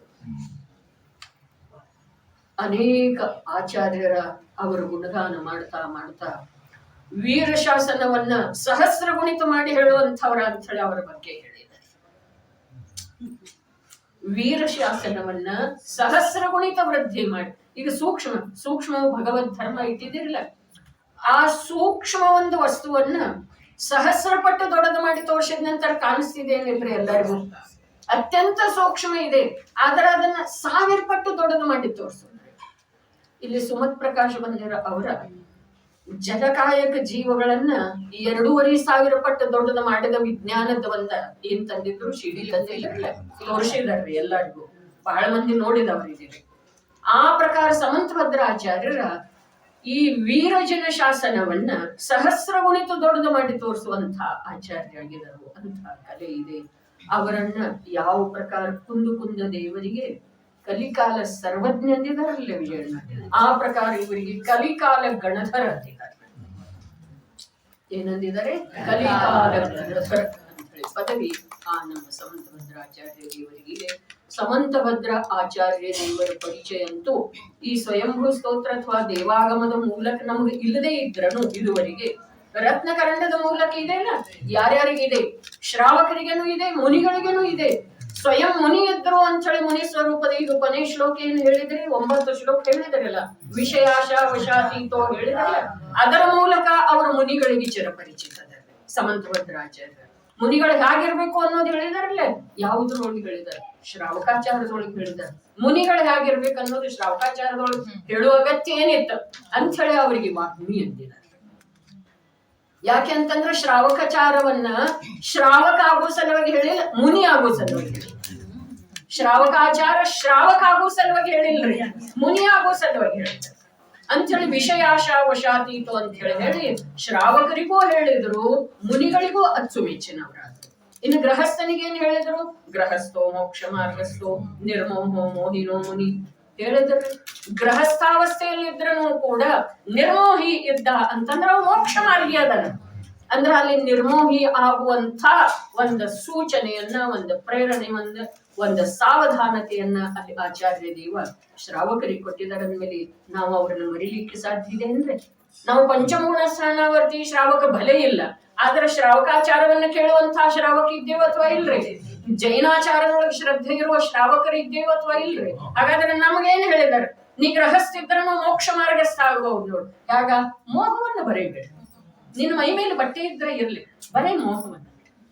ಬಟ್ಟೆ ಬಿಟ್ಟಂತ ಮೋಹಿ ಮುನಿಗಿಂತ ಮೋಹ ಬಿಟ್ಟಿರುವಂತ ಗೃಹಸ್ಥ ಶ್ರೇಷ್ಠದನಂತ ಹೇಳಿ ಮುನಿ ಧರ್ಮದ ಅವ್ರ ಕಲಂಕಿತ ಮಾಡಿಲ್ಲ, ವಿರಾಧನೆ ಮಾಡಿಲ್ಲ, ಆದ್ರೆ ಶ್ರಾವಕ ಧರ್ಮವನ್ನ ಮೇಲೆತ್ತಿದ್ದಾರೆ. ಈ ಪ್ರಕಾರ ಸಮಂತಭದ್ರ ಆಚಾರ್ಯರ ಪರಿಚಯ ಸಮಸ್ತ ಜೈನರಿಗಿದೆ, ಜೈನ ಕುಲೋತ್ಪನ್ನರಿಗೆ ಎಲ್ರಿಗೂ ಇದೆ. ಎಲ್ರಿಗೂ ಈಗಿನ ಹುಡುಗರಿಗೆ ಎಲ್ಲಿದೆ? ಅದೇ ಈಗಿನ ಹುಡುಗಂತವನ್ನ ನಾವೇನ್ ಮಾಡೋದು? ನಮಗಿದೇನಿಲ್ಲ, ನಾವು ಜೈನರಿದ್ದೇವ ಅಥವಾ ಇಲ್ರಿ? ನಮಗಿದೆ ಇದು ಅಭಿಮಾನದ ಮಾತಿದೆ, ಎಲ್ಲರಿಗೂ ಆಗಬೇಕು ಅನ್ನೋ ಭಾವನೆ ಇರ್ಲಿ, ಆದ್ರ ಅದರ ಕುರಿತಾಗಿ ಆ ಕುಲದಲ್ಲಿ ಬೇಕಿಲ್ಲ ಭಾವನಾ ಇಟ್ಕೊಳ್ಳೋದಿದೆ. ಪ್ರತಿಯೊಂದು ಜೀವ ಸಮಂತಭದ್ರರನ್ನು ತಿಳಿಲಿ, ಪ್ರತಿಯೊಂದು ಜೀವ ಕುಂದರನ್ನ ತಿಳಿಲಿ, ಪ್ರತಿಯೊಂದು ಜೀವ ಕುಂದ ಮತ್ತು ಸಮಂತಭದ್ರರ ಮೂಲಕ ವೀರ ಭಗವಂತರನ್ನ ತಿಳಿಲಿ. ಪ್ರತಿಯೊಂದು ಜೀವ ಸಮಂತಭದ್ರ ಕುಂದ ಮತ್ತು ವೀರ ಭಗವಂತರ ಮೂಲಕ ನಿಜಾತ್ಮನನ್ನ ತಿಳಿ ಅನ್ನುವ ಭಾವನೆ ನಮಗೆ ಇರ್ಬೇಕು. ಯಾರದ ಯಾವಾಗ ಕಾಲ ಬರ್ತಿದೆ ಅವಾಗ ತಿಳಿದೇ ತಿಳಿತಾರೆ. ಕಾಲ ಬರದ ವಿನಃ ನಾವು ಏನೂ ಗುದ್ದಾಡಿದ್ರೂ ಕೂಡ ಸಾಧ್ಯ, ಲಾಗ ಹಾಕಿದ್ರೂ ಸಾಧ್ಯ. ಸಮಯ ಬಂದ ನಂತರ ತಿಳಿಯೋದು ಅನಿವಾರ್ಯವೇ ಇದೆ, ತಿಳಿದೇ ತಿಳಿತಾರೆ. ಈ ಪ್ರಕಾರ ಸಮಂತಭದ್ರ ಆಚಾರ್ಯ ದೇವರದ ಮಹಿಮೆ ಮಾಡ್ಲಿಕ್ಕೆ ಕೂತ್ರ ದಿನ ಸಾಲುವುದಿಲ್ಲ. ಅಷ್ಟ ಮಹಿಮಾವಂತರೆ. ಅವರ ರೋಗದ ಬಗ್ಗೆ, ಅವರ ಸ್ತುತಿ ಭಕ್ತಿಯ ಬಗ್ಗೆ ಸ್ವಯಂಭೂ ಸ್ತೋತ್ರದ ವೇಳೆ ಹೇಳಿದ್ದೇನೆ. ಪುನರುಕ್ತಿ ಬೇಕಿಲ್ಲ. ಇವಾಗ ಹೇಳುವ ಮಾತು ಇಷ್ಟ ಇದೆ. ಇವತ್ತು ಇದೆ ಅಕ್ಷಯ ತೃತೀಯ. ತೃತೀಯ ಅರ್ಥಾತ್ 3ನೇ ತಿಥಿ. ತಾರೀಖನ್ನು 3 ಇದೆ ರೀ. ಯೋಗಾಯೋಗಿ ಅಂತದ್ದು ಬಂದಿದೆ. ತಾರೀಖನ್ನು 3 ಇದೆ ಮತ್ತು ತಿಥಿ ಕೂಡ 3 ಇದೆ. ಅದ ನಮ್ಮ ಜೀವನದೊಳಗ ಅಕ್ಷಯ ಸ್ವರೂಪವನ್ನ ತಿಳಿಸಿಕೊಡುವ ಸಲುವಾಗಿ ಅಥವಾ ನಾವು ತಿಳ್ಕೊಳ್ಳುವ ಸಲುವಾಗಿ ಅಂತ ಒಂದು ಯೋಗ ಬಂದಿದೆ. ತಾರೀಖು ಎಷ್ಟಿದೆ ರೀ? 3/5/2022. ಅವೆಲ್ಲ ಅಂಕಿಗಳನ್ನು ಕೂಡಿಸಿದ್ರೆ ಎಷ್ಟಾಗ್ತಿದೆ ಮರಿ? 3 5 8 ಆಯ್ತು. 8ರೊಳಗೆ 3 ಅರ್ಥಾತ್ 2ಗಳು 3 ಅದಾವ್ರಿ, ಅರ್ಥಾತ್ 6 ಕೂಡಿಸ್ರಿ ಎಷ್ಟಾಯ್ತು? 14 ಆಯ್ತ್ರಿ. 14 ನಮ್ಮಲ್ಲಿ ಎಷ್ಟು ಉನ್ನತ ಇದೆ ರೀ. 14 ಗುಣಸ್ಥಾನಗಳನ್ನ ದಾಟಿದ ನಂತರ ಶಿಷ್ಯಾವಸ್ಥೆ. ಇದನ್ನೆಲ್ಲ ಯಾರು ಜೋಡಿಸಿಕೊಟ್ಟಿಲ್ಲ, ಹಾಗೆ ನಮ್ಮ ಭಾಗ್ಯದೊಳಗೆ ಬಂದಿದೆ. ನಾವು ಅಂಥದ್ದು ಒಂದು ಸನ್ನಿವೇಶದೊಳಗೆ ನಿಂತಿದ್ದೇವೆ. ಇನ್ನು ಇಲ್ಲಿ ಕಾರ್ಯ ಏನು ನಡೆದಿದೆ? ಅಂದ ಯುಗದ ಆದಿಯಲ್ಲಿ ಅಂದು ಯುಗದ ಆದಿಯಲ್ಲಿ ಹಸ್ತಿನಾಪುರ ನರೇಶ್, ಶ್ರೇಯಾಂಶ ದೊರೆ ಮತ್ತು ಸೋಮಪ್ರಭ ಅವರ ಆದಿದೇವನಿಗೆ ಅರ್ಥಾತ್ ಆದಿನಾಥ ಮುನಿ ಭಗವಂತರಿಗೆ ಆಹಾರ ಮಾಡಿದರು. ಅರ್ಥಾತ್ ದಾನ ತೀರ್ಥದ ಪ್ರವರ್ತಕರ ಇವರು ಧರ್ಮ ತೀರ್ಥದ ಪ್ರವರ್ತಕರ. ಯಾಕೆ ಆರಾಮಿಲ್ಲ ಅಂದ್ರೆ ಧರ್ಮ ತೀರ್ಥದ ಪ್ರವರ್ತಕ ಯಾರ? ಆದಿದೇವ. ಎಷ್ಟು ಕಾಲದ ನಂತರ? 18 ಕೋಟಾಕೋಟಿ ಸಾಗರೋಪಮ ಕಾಲದ ನಂತರ. ಆ ಧರ್ಮ ತೀರ್ಥ ನಡಿಬೇಕಾದ್ರೆ ದಾನ ತೀರ್ಥ ಬೇಕರಿ. ದಾನ ತೀರ್ಥವನ್ನ ಆಧರಿಸಿ ಧರ್ಮ ತೀರ್ಥ ಇಲ್ಲ, ಈ ಮಾತ ಸತ್ಯ ಇದ್ರೂ ಕೂಡ ದಾನ ತೀರ್ಥದ ಅಭಾವದೊಳಗ ಧರ್ಮ ತೀರ್ಥ ನಡೆಯುವುದಿಲ್ಲ, ಇಷ್ಟು ಮಾತ್ರ ಸತ್ಯ. ಹಾಗಾದ್ರೆ ಆ ದಾನ ತೀರ್ಥದ ಆದಿ ಪ್ರವರ್ತಕರ ಯಾರ? ಶ್ರೇಯಾಂಶ ದೊರೆ ಮತ್ತು ಸೋಮಪ್ರಭ. ನಗರ ಯಾವ್ದ? ಹಸ್ತಿನಾಪುರ. ಯಾರಿಗೆ ಆಹಾರ ಆಯ್ತು? ಪ್ರಥಮ ತೀರ್ಥಂಕರನಿಗೆ, ಈ ಪ್ರಥಮ ಮುನಿಗೆರೆ. 18 ಕೋಟಿ ವರ್ಷಗಳ ನಂತರ ಯಾವ ಮುನಿ ಧರ್ಮ ಈ ಭರತ ಕ್ಷೇತ್ರದೊಳಗ ಪುನರುದ್ಭವಿಸಿತೋ ಆಗ ಆ ಮುನಿ ಭಗವಂತರಿಗೆ ಆಹಾರ ಕೊಡುವ ವಿಧಿ ಯಾರಿಗೂ ಗೊತ್ತಿರಲಿಲ್ಲ. ಯಾಕಿರ್ಲಿಲ್ಲ? ಮೊದಲೆಲ್ಲ ಕಲ್ಪವೃಕ್ಷ ಇತ್ತು, ಭೋಗಭೂಮಿ ಇತ್ತು, ಮುನಿ ಧರ್ಮ ಇರಲಿಲ್ಲ, ಶ್ರಾವಕ ಧರ್ಮ ಇರಲಿಲ್ಲ. ಮತ್ತು ಗೃಹಸ್ಥಾವಸ್ಥೆಯಲ್ಲಿ ನೋಡ್ರಿ ಧರ್ಮ ಇಷ್ಟು ಪರಿಶುದ್ಧ ಇದೆ, ಇಷ್ಟು ನಿರಪೇಕ್ಷ ಇದೆ. ನಾನು ಯಾರ್ದ ಕಾರ್ಯ ಮಾಡೋ ಸಾಧ್ಯ ಇದೆ, ನನ್ನ ಕಾರ್ಯ ಯಾರು ಮಾಡೋ ಸಾಧ್ಯ ಇದೆ, ಕರ್ಮ ನನಗೆ ಏನು ಮಾಡೋ ಸಾಧ್ಯ ಇದೆ, ಕರ್ಮದಿಂದ ನನಗೆ ಏನ್ ದುಃಖ ಆಗ್ತಾ ಇದೆ, ಇವೆಲ್ಲ ವಿಚಾರಗಳ ಈ ಒಂದು ಮಾತಿನ ಗರ್ಭದೊಳಗೆ ಅದವ್ರೆ. ಏನಿದೆ ಮಾತ? 83 ಲಕ್ಷ ಪೂರ್ವ ವರ್ಷಗಳವರೆಗೆ ಆದಿದೇವ ಗೃಹಸ್ಥಾವಸ್ಥೆಯಲ್ಲಿ ಇದ್ದಾರೆ. ಎಲ್ಲಿದ್ರು? ಗೃಹಸ್ಥಾವಸ್ಥೆಯಲ್ಲಿ. ಎಷ್ಟ? 83 ಲಕ್ಷ ಪೂರ್ವ. ಒಂದು ಪೂರ್ವ ಅಂದ್ರೆ ಎಷ್ಟ? 70 ಬರೆಯೋದ, ಅದ್ರ ಮುಂದೆ 56 ಬರೆಯೋದ, ಅದ್ರ ಮುಂದೆ 10 ಸೊನ್ನೆ ಅದಕ್ಕೊಂದು ಪೂರ್ವ ಅಂತ. ಅಂಥದ್ದು ಆದಿದೇವರ ಆಯುಷ್ಯ ಎಷ್ಟ? 84 ಲಕ್ಷ ಪೂರ್ವ. ಬರೇ ಪೂರ್ವ ಅಲ್ಲ, 84 ಲಕ್ಷ ಪೂರ್ವ. ಗೃಹಸ್ಥಾವಸ್ಥೆಯಲ್ಲಿ ಎಷ್ಟು ವರ್ಷ ಇದ್ರವರ? 83 ಲಕ್ಷ ಪೂರ್ವ ವರ್ಷದವರೆಗೆ ಇದ್ರು. ಆದ್ರ ಅವರ ಜನ್ಮತಃ ಮತಿಶ್ರುತ ಅವಧಿಜ್ಞಾನ ಸಂಪನ್ನ ಇದ್ರೂ ಕೂಡ ಜನರಿಗೆ ತಾವೇ ಹಾಗೆ ಬದುಕಬೇಕನ್ನೋದು ಗೊತ್ತಿಲ್ಲ. ಅವರಿಗೆ ಅಶಿಮಶಿ ಕೃಷಿ ಮೊದಲಾದ 6 ಪ್ರಕಾರದ ಜೀವನೋಪಾಯದ ಕಾರ್ಯಗಳನ್ನ ಕಲೆಗಳನ್ನ ಕಲಿಸಿಕೊಟ್ರೂ ಕೂಡ ಮುನಿಗಳಿಗೆ ಆಹಾರ ಯಾಕೆ ಕೊಡ್ಬೇಕು ಅನ್ನೋದು ಕಲಿಸಿಕೊಡ್ಲಿಲ್ಲ. ಅವರ ಅವಧಿ ಜ್ಞಾನಕ್ಕೆ ವಿದಿತ ಇತ್ತು ಅಥವಾ ಇಲ್ರಿ? ನಾನು ಮುನಿಯಾದೆನು ಅಂತಂದ್ರೆ ಆಹಾರ ಕೊಡುವ ವಿಧಿ ಯಾರಿಗೂ ಗೊತ್ತಿಲ್ಲ ಅಂತ. ಇಂದು ಮುನಿ ಆದವರ ಆಹಾರ ವಿಧಿಯ ಮಾತನ್ನು ಬಿಟ್ಟು ಬೇರೆ ಏನು ಹೇಳುವುದನ್ನ ಇಲ್ಲ. ಇದು ನಗೋ ಮಾತಲ್ಲ. ಇಂಥ ದುರ್ಭಾಗ್ಯಶಾಲಿ ನಾಮದೇವರೇ ಇಂಥ ಕಾಲದೊಳಗೆ ವರ್ತಿಸ್ತಾ ಇದ್ದೇವೆ. ಆ ಆದಿನಾಥನ ಕಾಲದೊಳಗೆ ನಾವು ಇರ್ಲಿಲ್ಲ, ಇದ್ದೇವು, ಆದ್ರೆ ಎಲ್ಲಿ ಬಿದ್ದಿದ್ದೇವೋ ಗೊತ್ತಿಲ್ಲ. ನಿಗೋದೊಳಗಿದ್ದೇವೋ, ನರಕದೊಳಗಿದ್ದೇವೋ, ಎಲ್ಲಿದ್ದೇವೋ ಗೊತ್ತಿಲ್ಲ. ವೃಕ್ಷಾಗೆ ನಿಂತುಕೊಂಡಿದ್ದೇವೆಯೋ, ಏನಿದ್ದೇವೋ ಗೊತ್ತಿಲ್ಲ, ಇದ್ದೇವು. ಏನ್ ಹೇಳ್ತು? ಧರ್ಮ ಎಷ್ಟು ನಿರಪೇಕ್ಷ ಇದೆ. ಒಂದು ಮಾತಂತೂ ಮೊದಲು ಹೇಳಿತು, ದಾನ ತೀರ್ಥ ಇಲ್ಲದ ಧರ್ಮ ತೀರ್ಥ ನಡೆಯುವುದಿಲ್ಲ ಅಂತ ಹೇಳಿ. ಆದ್ರ ಧರ್ಮ ತೀರ್ಥ ದಾನ ತೀರ್ಥವನ್ನ ಆಶ್ರಯಿಸಿ ಇಲ್ಲ, ಇದನ್ನೂ ಸಿದ್ಧ ಮಾಡಿದ್ದೆ ಇದೆ ಅಂತ ಹೇಳಿ. ಅದಕ್ಕೆ ಉದಾಹರಣೆ ಏನ? ಅದಕ್ಕೆ ಉದಾಹರಣೆ ಆದಿದೇವರ ಜೀವನ. 83 ಲಕ್ಷ ಪೂರ್ವ ವರ್ಷಗಳವರೆಗೆ ಗೃಹಸ್ಥಾವಸ್ಥೆಯಲ್ಲಿ ಜನರಿಗೆ ಜೀವನದ ಕಲೆಯನ್ನ ಕಲಿಸಿರು. ಆದರ ಧರ್ಮ ಮಾರ್ಗವನ್ನ ಯಾವ ರೀತಿ ಅಂತ ಹೇಳಲಿಲ್ಲ. ಧರ್ಮಾತ್ಮರ ಧರ್ಮ ಮಾರ್ಗವನ್ನ ಹೇಳುವುದಿಲ್ರಿ, ಧರ್ಮ ಮಾರ್ಗದಲ್ಲಿ ನಡೆದು ಹೋಗ್ತಾರ್ರಿ. ಅದನ್ನ ನೋಡಿ ಯಾವನೋ ಜಿಜ್ಞಾಸು ಜೀವ ಧರ್ಮ ಮಾರ್ಗದ ಮೇಲೆ ಬರ್ತಾರ್ರಿ. ತೀರ್ಥಂಕರದ ಉದಾಹರಣೆ ಇದೆ. ಅವರ ಗೃಹಸ್ಥಾವಸ್ಥೆಯೊಳಗಂತೂ ಯಾರಿಗೂ ಯಾವ ಪ್ರಕಾರದ ಬೋಧ ಮಾಡುವುದಿಲ್ಲ. ಕೇಳದ್ದ ಮಾತನಾಡಿಸದ್ದ ಯಾರ ಜೊತೆಗನು ಅವ್ರು ಮಾತಾಡುವುದಿಲ್ಲ. ನಮ್ಮ ನಿರರ್ಥಕ ಮಾತೆಷ್ಟದವ್ರಿ, ನಿರರ್ಥಕ ಮಾತೆಷ್ಟದವ್ ನಮ್ಮ. ಇಂದ ಆ ಸಂಚಾರಿ ಫೋನ್ ಬರುವುದರಿಂದ ಎಷ್ಟು ನಿರರ್ಥಕ ಮಾತು ಶುರುವಾಗುತ್ತೆ. ಗಂಟೆಗಟ್ಲೆ ಏನು ಮಾತಾಡೋದು? ಅದು ತಿಂಗಳ 2 ತಿಂಗಳ 6 ತಿಂಗಳಿಗೆ ಅಲ್ಲ, ಮುಂಜಾನೆ ಮಾತಾಡಿರ್ತಿತ್ತು. ಮತ್ತೆ ಆದಿದೇವರ ಮಾತು ಅಥವಾ ನಮ್ಮ ತೀರ್ಥಂಕರರ ಮಾತು ಏನಿದೆ? ಭವ್ಯಾಮೃತಕಾರ ಏನು ಹೇಳಿ? ಸರಡುಂ ಬರಡುಂ ನುಡಿಗಳ ಪರಿಹರಿಸಿ ಬಿದ್ದೋಗೋ ಮಾತು ಎಷ್ಟು ಮಾತಾಡ್ತೇವೆ. ನಮಗ್ ವಾಚಾಶಕ್ತಿ ಅದಕ್ಕೆ ಪ್ರಾಪ್ತ ಆಗಿದೆ. ವಾಚಾಶಕ್ತಿ ಅನಂತ ಕಾಲದೊಳಗೆ ಅನಂತ ಜೀವಗಳಿಗೆ ಇಲ್ಲ. ನಾವು ಏನು ಮಾತಾಡ್ತೀವಿ ಅದರ ಸಲುವಾಗಿ ಇದರ ಹಿಂದನೂ ಚರ್ಚೆ ಆದದ್ದಿತ್ತು. ಕಣ್ಣು ಎರಡು ಕೂಡಿ ಒಂದು ನೋಟ ನೋಡ್ತಾವ. ಈ ಕಣ್ಣು ಒಂದು ನೋಟ, ಈ ಕಣ್ಣು ಒಂದು ನೋಟ ನೋಡುವುದಿಲ್ಲ. ಎರಡೂ ಕಣ್ಣು ಸೇರಿ ಒಂದು ನೋಟವನ್ನ ನೋಡ್ತಾವ. ಎರಡು ಕಿವಿ ಸೇರಿ ಒಂದು ಶಬ್ದ. ಈ ಕಡೆ ಒಬ್ರು ಮಾತಾಡ್ತಿದ್ರು, ತಡಿ ಅವ್ರೇನ್ ಹೇಳ್ತಿದಾರೆ ಕೇಳೋಣ ಅಂತಿವ್ರಿ. ಅಂದ್ರೆ ಏನ? ಹಾಗಾದ್ರೆ ಈ ಕಡೆ ಒಂದು ಕಿವಿ ಇದೆಯಲ್ಲ, ಈ ಕಡೆಯಿಂದ ಕೇಳ್ಬೇಕಲ್ಲ, ಆಗುದಿಲ್ಲ. ಎರಡು ಕಿವಿ ಕೇಳಿ ಒಂದೇ ಶಬ್ದ, ಕೂಡಿ ಒಂದೇ ಶಬ್ದ. ಎರಡು ಕಣ್ಣು ಕೂಡಿ ಒಂದೇ ನೋಟ. ಮೂಗಿನ ಎರಡು ಹೊರಳೆ ಇದ್ದ ಒಂದೇ ಕಾರ್ಯ ಮಾಡ್ತಾವ್ರಿ. ಒಂದು ಉಸಿರಾಟದ ಒಂದೇ ಕಾರ್ಯ. ಎರಡಕ್ಕೆ ಎರಡು ಕಾರ್ಯ ಇಲ್ಲ. ಒಂದು ಗಂಧ ನೋಡ್ತಿದೆ, ಒಂದು ಉಸಿರಾಟ ಮಾಡ್ತಿದೆ, ಹೀಗೆಲ್ಲ ಎರಡೂ ಕೂಡೇನ ಒಂದು ಕಾರ್ಯ ಮಾಡ್ತಾವ್ರಿ.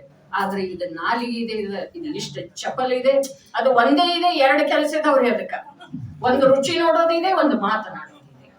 ಹಾಗಾದ್ರೆ ಎಷ್ಟು ಕೇಳ್ತೇವೋ ಎಷ್ಟು ನೋಡ್ತೇವೋ ಅದರ ಅರ್ಧದೊಳಗಿಂದ ಅರ್ಧ ಮಾಡ್ಕೋಬೇಕ್ರಿ. ಯಾಕಂದ್ರೆ ಇವು ಎರಡು ಕೂಡಿ ಒಂದು ಕೆಲಸ, ಅದು ಒಂದಕ್ಕೆ ಎರಡು ಕೆಲಸ ಅದಾವ್ರಲ್ಲ. ನಮ್ಮ ತೀರ್ಥಂಕರರ ದೃಷ್ಟಾಂತ ಇದೆ ರೀ. ಗೃಹಸ್ಥಾವಸ್ಥೆಯಲ್ಲಿ ಯಾರಿಗೂ ಬೋಧ ಹೇಳಲಿಲ್ಲ. ಮುನಿ ದೀಕ್ಷಾಧಾರಣ ಮಾಡಿದ ಮೇಲೆ ಉಪದೇಶನೇ ಇಲ್ರಿ. ಉಪದೇಶ ಯಾರು ಮಾಡ್ತಾರೆ? ನಮ್ಮಂಥ ಅಜ್ಞಾನಿಗಳು ಮಾಡ್ತಾರೆ. ಯಾರ ಹತ್ರ ಏನೂ ಇಲ್ಲಲ್ಲ ಅವ್ರು ಹೇಳ್ತಾರೆ. ಯಾರ ಹತ್ರ ಏನೆಲ್ಲ ಇದೆಯಲ್ಲ ಅವ್ರ ನಿಧಿ ಅವ್ರಿಗೆ ಪ್ರಾಪ್ತ ಆಗಿದೆಯಲ್ಲ ಅದರ ಆಸ್ವಾದದೊಳಗೆ ನಿಮಗ್ನೇ ಇದ್ದಾರೆ. ಯಾತಕ್ಕೆ ಹೇಳ್ತಾರೆ? ಹೇಳೋದು ಸಾಧ್ಯ ಇದೆಯೇನ? ತೀರ್ಥಂಕರರ ದೃಷ್ಟಾಂತ ಹೀಗಿದೆ.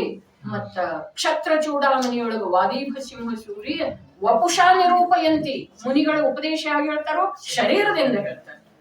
ನಗ್ನ ದಿಗಂಬರ ಕಾಯಾಸೇವಿ ಪ್ರಕಟ ಘೋರಃ ಅಂತರ್ಮನ. ಹೇಳಕ್ಕೆ ಹತ್ತಬೇಕಾಗಿದೆ. ನಗ್ನ ದಿಗಂಬರ ಕಾಯದಿಂದ ಏನು ಪ್ರಕಟ ಆಗ್ತಾ ಇದೆ? ಅಂತರಂಗದೊಳಗೆ ನನಗೆ ಯಾವುದರದ್ದು ಅಭಿಲಾಷೆ ಇಲ್ಲ ಅನ್ನೋದು ಆ ಶರೀರ ಹೇಳ್ತಾ ಇದೆ. ಬಾಯಿಂದ ಹೇಳ್ಬೇಕಾಗಿಲ್ಲ. ಶಬ್ದದ ಉಪಯೋಗ ಅದಕ್ಕೆ ಇಲ್ಲ. ಶಬ್ದ ಯಾವುದರ ಸಲುವಾಗಿ? ಶಬ್ದ ಏನಿದೆ? ಶಬ್ದ ಸಮಯ ಇದೆ. ಅರ್ಥದ ಪ್ರತಿಪಾದನೆ ಯಾವ್ದು ಮಾಡ್ತಿದ್ಯೋ ಅದು ಶಬ್ದ ಇದೆ. ಬಬಿತಾ, ಏನೇನು ಮಾತಾಡ್ತೀವಿ ನಾವು? ಏನ್ ಮಾತಾಡ್ತೇವ್? ನಮ್ಮನೆ ಮಾತಂತೂ ಅಲ್ಲ. ಇಬ್ಬರು ಮಾತಾಡ್ತಾ ಇರೋ ಅಪ್ಪಾಜಿ ಹೇಳ್ತಿದ್ರು, ಇಬ್ಬರು ಹೆಣ್ಮಕ್ಳು ಸೇರು 3 ಲೋಕ ಎಲ್ಲ ಹಾಳು ಮಾಡ್ತಾರೆ, ತೊಳೆದು ಬಿಡ್ತಾರ 3 ಲೋಕ ಎಲ್ಲ. ಅಂದ್ರೆ 3ನೇವರ್ದನ್ನ ಮಾತಾಡ್ತಾರಲ್ಲ, ತಮ್ಮದು ಮಾತಾಡುವುದಿಲ್ರಿ. ತಮ್ಮದು ವಿಷಯ ಅಷ್ಟ ಸ್ವಲ್ಪದ್ರೊಳಗೆ ಮುಗಿಸ್ತಾರೆ. ಬಸ್ತಿಯೊಳಗೆ ಹೋಗಿ ಏನ್ ಮಾಡುದ? ಅವ್ರ ಮಗಂದ ಖರ್ಚಿತ ನೋಡ್ರಿ ಅಂತ ಹೇಳಿ. ಬಬಿತಾನ್ ಮಗಂದ ನಿಶ್ಚಿತಾರ್ಥ ಆಯ್ತು. ನಿಶ್ಚಿತಾರ್ಥ ಆಯ್ತು ಯಾವಾಗ? ನಮಗ್ ಗೊತ್ತಿಲ್ಲಲ್ಲ. ಅದು ಇನ್ನೊಬ್ಬರು ಹೇಳ್ತಾರೆ. ನಿಶ್ಚಿತಾರ್ಥ ಅಂದ್ರೆ ಆಗೋದೈತಿ ಅಂತ ಆಮೇಲೆ ಶಿಕ್ಷಣ. ಈ ಪ್ರಕಾರ ಹೆಣ್ಮಕ್ಳು ಮಾತಾಡ್ತಾವ್ರೆ ಅಂತ ಹೇಳಿ ಸ್ತ್ರೀಗೆ ಈ ನಿಕೃಷ್ಟವಾದಂತಹ ಸ್ತ್ರೀ ಪರ್ಯಾಯ, ಪರಮ ದುಃಖ ರೂಪವಾದಂತಹ ಸ್ತ್ರೀ ಪರ್ಯಾಯ, ಪರಮ ಮಲಿನವಾದಂತಹ ಸ್ತ್ರೀ ಪರ್ಯಾಯ ಬಿಡೋದನ್ನ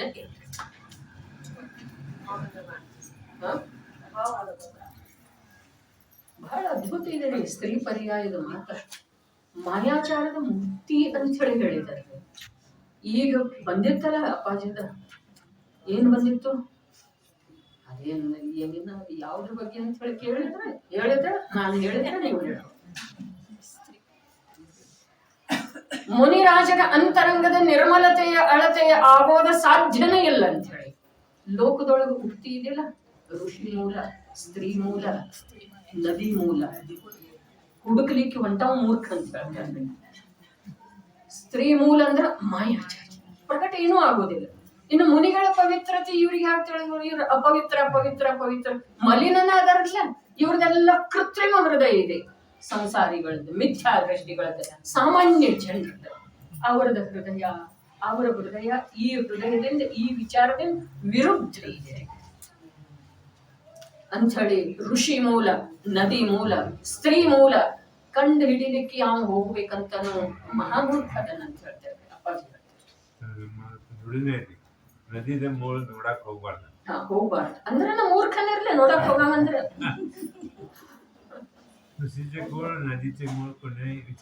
ಅದೇ ಋಷಿ ಮೂಲ ನೀವು ಕುಲ ಅಂತೀರಿ, ನಮ್ಮಲ್ಲಿ ಮೂಲ ಋಷಿ ಮೂಲ. ಇನ್ನ ಇಲ್ಲಿ ಆಚಾರ್ಯ ಸಮಂತಮತ್ತರ ಮಾತು, ಈ ಅಕ್ಷಯ ತದಿಗೆ ಎಂದು ಯೋಗಾಯೋಗ ಹೀಗಿರ್ತೀವಿ, ಇನ್ಯಾವುದಿದೆ ಯಾವಾಗ ಪ್ರಕಟ ಮಾಡಿದ ಶ್ರುತ ಪಂಚಮಿನಲ್ಲ ಅಂತೇಳಿ ನಾವು ಮಾತಾಡ್ತಾ ಇದ್ದೇವೆ. ಆಮೇಲೆ ಪ್ರಜ್ಞಾಂದ್ರ ಮಹಾವೀರ ಜಯಂತಿ ಬರ್ತಿದ್ದಾರೆ, ಮಹಾವೀರ ಜಯಂತಿಗೆ ಆಗುದಿಲ್ಲ ಮತ್ತು ಮಹಾವೀರ ಜಯಂತಿಗೆ ಕಾರ್ಯಕ್ರಮ ಇಡ್ಲಿಕ್ಕೆ ಬರುವುದಿಲ್ಲ. ನಡುವ ಅಕ್ಷಯ ತೃತೀಯಾದ ಸ್ಮರಣೆನೇ ಇರ್ತಾರೆ. ಇದ್ದಕ್ಕಿದ್ದ ಹಾಗೆ ಸ್ಮರಣೆ ಬಂದ ನಂತರ ಆ ಶ್ರಾವಕ ಧರ್ಮ ಪ್ರಕಾಶ ಬೇಕಿರ್ತಾರೆ, ಒಬ್ಬರಿಗೆ ಬೇಕಿದ್ದು ಅಂತ ಹೇಳಿ ಅದನ್ನ ಪ್ರಿಂಟ್ ಮಾಡಬೇಕಾಯ್ತು. ಇನ್ನು ಅದಕ್ಕೆ ಯಾವ್ದು ಶುಭ ದಿನ ಹಾಕೋದ ಅಂತ ಹೇಳಿ ಕ್ಯಾಲೆಂಡರ್ ನೋಡಿ ಅಕ್ಷಯ ತದಿಗೆ ಕಾಣಿಸ್ತಾರೆ. ಆಮೇಲೆ ಅದಕ್ಕೆ ಹಾಕಿದ ನಂತರ ಅದು ಪ್ರಿಂಟ್ ಆದ ನಂತರ ಎಲ್ಲಾ ಆದ ನಂತರ ಸಹಜ ವಿಚಾರ ಬಂತು, ಬರೇ 10 ದಿವಸ ಏನ್ರಿ ಇರ್ತಾರೆ, ಇನ್ನು 3ನೇ ಪ್ರೂಫ್ ಬರೋದಿತ್ತು. ಆ ವೇಳೆದೊಳಗೆ ಅಜಿತನ್ನ ಕೇಳಿದೆ, ಅಜಿತನ್ನ ಇದೆಲ್ಲ ಹೇಳ್ಕ ಸಾಕ್ಷಿ ಉಳಿಯಂಗೆ ಇಲ್ಲ, ಮುಂಜಾನೆ ಬರ್ತಾರೆ ಕೇಳಿದ ನಂತರ ಆಗ್ತೈತಿರ್ಲೆ ರಟ್ ಬೈಂಡಿಂಗ್ ಮಾಡೋದೈತ್ರಿ ಅಜಿತನ್ನ ಆಗ್ತಿತ್ತು. ಇನ್ನು ಪ್ರೂಫ್ ರೀಡಿಂಗ್ ಆಗ್ಬೇಕ್ರಲ್ಲ ಅದ್ ನೀವ್ ಮಾಡೋದ್ರಿ, ಇನ್ನ ಮೊದ್ಲಿಂದ ಬರೆಯೋದೈತ್ರಲ್ಲ ಅದ ನಿಮ್ಮ ಬರೆಯೋರಿದ್ದಿರ್ಲ. ಈ ಪ್ರಕಾರ ನಮ್ಮಲ್ಲಿ ಇಂಥದ್ದು ಒಂದು ಸಂಬಂಧ ಬಂದದ್ದು. ಅವ್ರದ್ದು ವೃತ್ತಿ ಇದ್ರೂ ಕೂಡ, ಪ್ರಿಂಟಿಂಗ್ ವೃತ್ತಿನ ಇದೆ, ಕೆಲಸನೇ ಇದೆ, ಆದ್ರೂ ಕೂಡ ಇಲ್ಲಿಯ ಗ್ರಂಥಗಳ ಸಲುವಾಗಿ ಅವರ ಇಂಥ ಉದಾತ್ತ ಭಾವನೆ ಇದೆ. ಹೀಗಾಗಿ ಅದು ಬರೋದಿತ್ತು, ಅದನ್ನ ಯಾರು ತಡೆಯೋದು?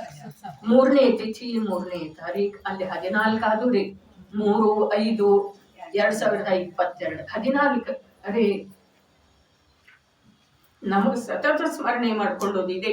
ಈಗ ನಾನು 14 ಗುಣಸ್ಥಾನಗಳಿಂದ ಅತೀತನಾಗಿ ಮುಕ್ತಿ ಗುರಿಯನ್ನು ತಲುಪ 14ನೇ ಗುಣಸ್ಥಾನ ಕೂಡ ಕರ್ಣಾಳ ಯೋಗ, ಈಶತ್ ಸಂಸಾರ.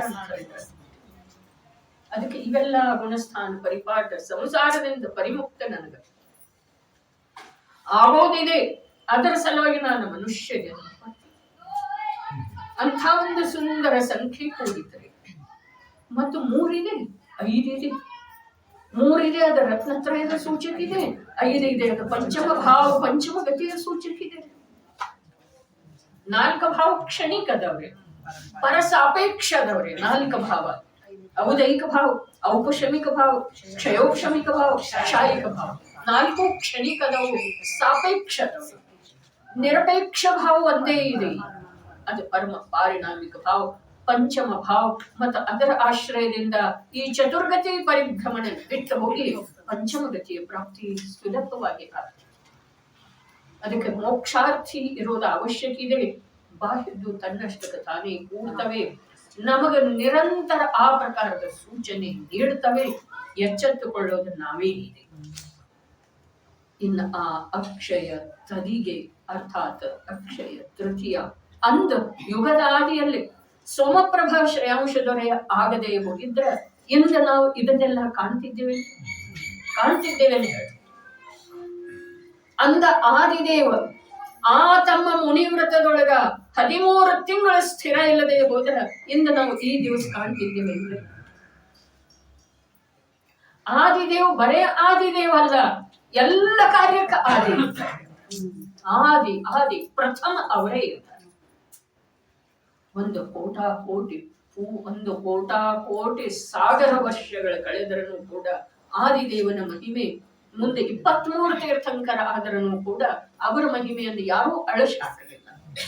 ಪ್ರತಿಯಾಗಿ ಅವರ ಮಹಿಮೆಯನ್ನು ಇನ್ನಷ್ಟು ಉಜ್ವಲ ಮಾಡಿದ್ದಾರೆ. ನಾವು ಕುಲ ಕಲಂಕಿತರ ದೇವರು, ನಾವು ಅವರ ಮಹಿಮೆಯನ್ನು ಅಳಿಸ್ತಾ ಇದ್ದೇವೆ. ನಮಗ ಪ್ರಾಪ್ತ ಇದೆ ಅದರ ಮಹಿಮೆಯನ್ನು ಅಲ್ಲಗಳಿತಾ ಇದ್ದೇವೆ. ಹೌದು ಅಥವಾ ಇಲ್ರಿ? ರಾಜು, ನೀನೇನ್ ಮಾಡಿದಿ ಮತ್ತೆ ನಿನ್ನ ಮಗನಿಗೆ ಏನ್ ಮಾಡ್ಲಿಕ್ಕೆ ಹಸ್ತಾ ಇದ್ದೀಪ? ಏನ್ ಮಾಡ್ಲಿಕ್ಕೆ ಹಸ್ತಾ ಇದ್ದಿದ್ದಳು? ನೀನು ಸ್ವಯಂ ನಿನ್ನ ಆಸ್ತಿಯೊಳಗ ರಾಜನ ಹಾಗೆ ರಾಜ್ಯಭಾರ ಮಾಡ್ತಾ ಇದ್ದಿ, ಮತ್ತ ಅವನಿಗೆ ಪುದ್ಗಲದೊಳಗೆ ಕಾರ್ಯ ಮಾಡ್ಲಿಕ್ಕೆ, ಈ ಮಲಿನ ದೇಹದೊಳಗೆ ಕಾರ್ಯ ಮಾಡುವಂತ ವಿದ್ಯಾ ಪಡಿಸ್ತಾ ಇದ್ದಿ. ಇದರದ ಪಾಪದ ಫಲ ನೀನು ಭೋಗಿಸಬೇಕಾಗುವುದು. ಇದು ಜಿನವಾಣಿ ಆಧಾರದಿಂದ ಹೇಳ್ತಾ ಇದ್ದೇನೆ. ಇಲ್ಲಿ ನೀ ನನ್ನ ಸೋದರಳಿಯ ಅಲ್ಲ, ನಾನು ನಿನ್ನ ಸೋದರತ್ತೆ ಅಲ್ಲ. ಇದರದ ನಿಯಮದಿಂದ ಪಾಪದ ಫಲ ನೀನು ಭೋಗಿಸ್ಬೇಕು. ಅಯೋಗ್ಯ ಕಾರ್ಯದೊಳಗೆ ನಮ್ಮ ಮಕ್ಕಳನ್ನ ತೊಡಗಿಸೋದ ನಿಜವಾಗಿ ಅಪರಾಧ ಇದೆ ರೀ. ಮೊನ್ನೆ ಬಾರೆಲ್ಲ ಹೇಳಿದ್ರು ದೇವಳಾಲಿ ಶಿಬಿರಕ್ಕ ಕೇಳುವಂಥದ್ದಿದೆ. ಯಾರ ಆಜ್ಞಾಧಾರಕ ಇದಾರೋ ಅವ್ರು ಕೇಳೋದಿದೆ. ಅವ್ರ ಮಕ್ಕಳದಾಗ ಅವ್ರದ್ದು ಭಾಗ್ಯ ಇದೆ ರೀ. ಹೇಳಿದರು अध्यात्म ने बताया परमात्मा दो ही दिन आएगा बीच में. ಅಂದ್ರೆ ಪರಮಾತ್ಮ ಪ್ರಕಾಶನೂ ಅವ್ರ ಮಗ, ಅಧ್ಯಾತ್ಮ ಪ್ರಕಾಶನೂ ಅವ್ರ ಮಗ ರೀ. ಅಧ್ಯಾತ್ಮ ಮುಂಬೈ ಒಳಗೆ ಇರ್ತಾನೆ, ಪರಮಾತ್ಮ ಅಲ್ಲಿ ಜೈಪುರ್ ಒಳಗೆ ಇರ್ತಾನೆ. ಅಧ್ಯಾತ್ಮನ ಹೇಳದಂತ ಪರಮಾತ್ಮ ಈ ದೇವಲಾಲಿ ಶಿಬಿರ ಇದೆ ರೀ, ಪ್ರಶಿಕ್ಷಣ ಶಿಬಿರ ಈಗ ನಾಳೆ 15ರಿಂದ ಜೂನ್ 1ರವರೆಗೆ. ಅಲ್ಲಿ ನನಗ ಆಗ್ತಿದೆ ಏನೆಲ್ಲ ನೋಡ್ಬೇಕು, ಆದ್ರ ಅಷ್ಟ 1 ದಿವಸ 2 ದಿವಸ ಬರಮ್ಮ ಅಂತ ಪರಮಾತ್ಮ ಪ್ರಕಾಶ. ಅದನ್ನ ಕೇಳಿ ತಗೊಂಡ್ರು ಭಾರಿಲ್ಲ. ಆಮೇಲೆ ಪರಮಾತ್ಮ ಸಾಯಂಕಾಲ ಬಂದ್ರತ, ಅವ್ರೊಂದು ಮನೆಗೆ ಇರ್ತಾರ, ಅಮ್ಮ ಒಂದು ಮನೆಗೆ ಇರ್ತಾರ.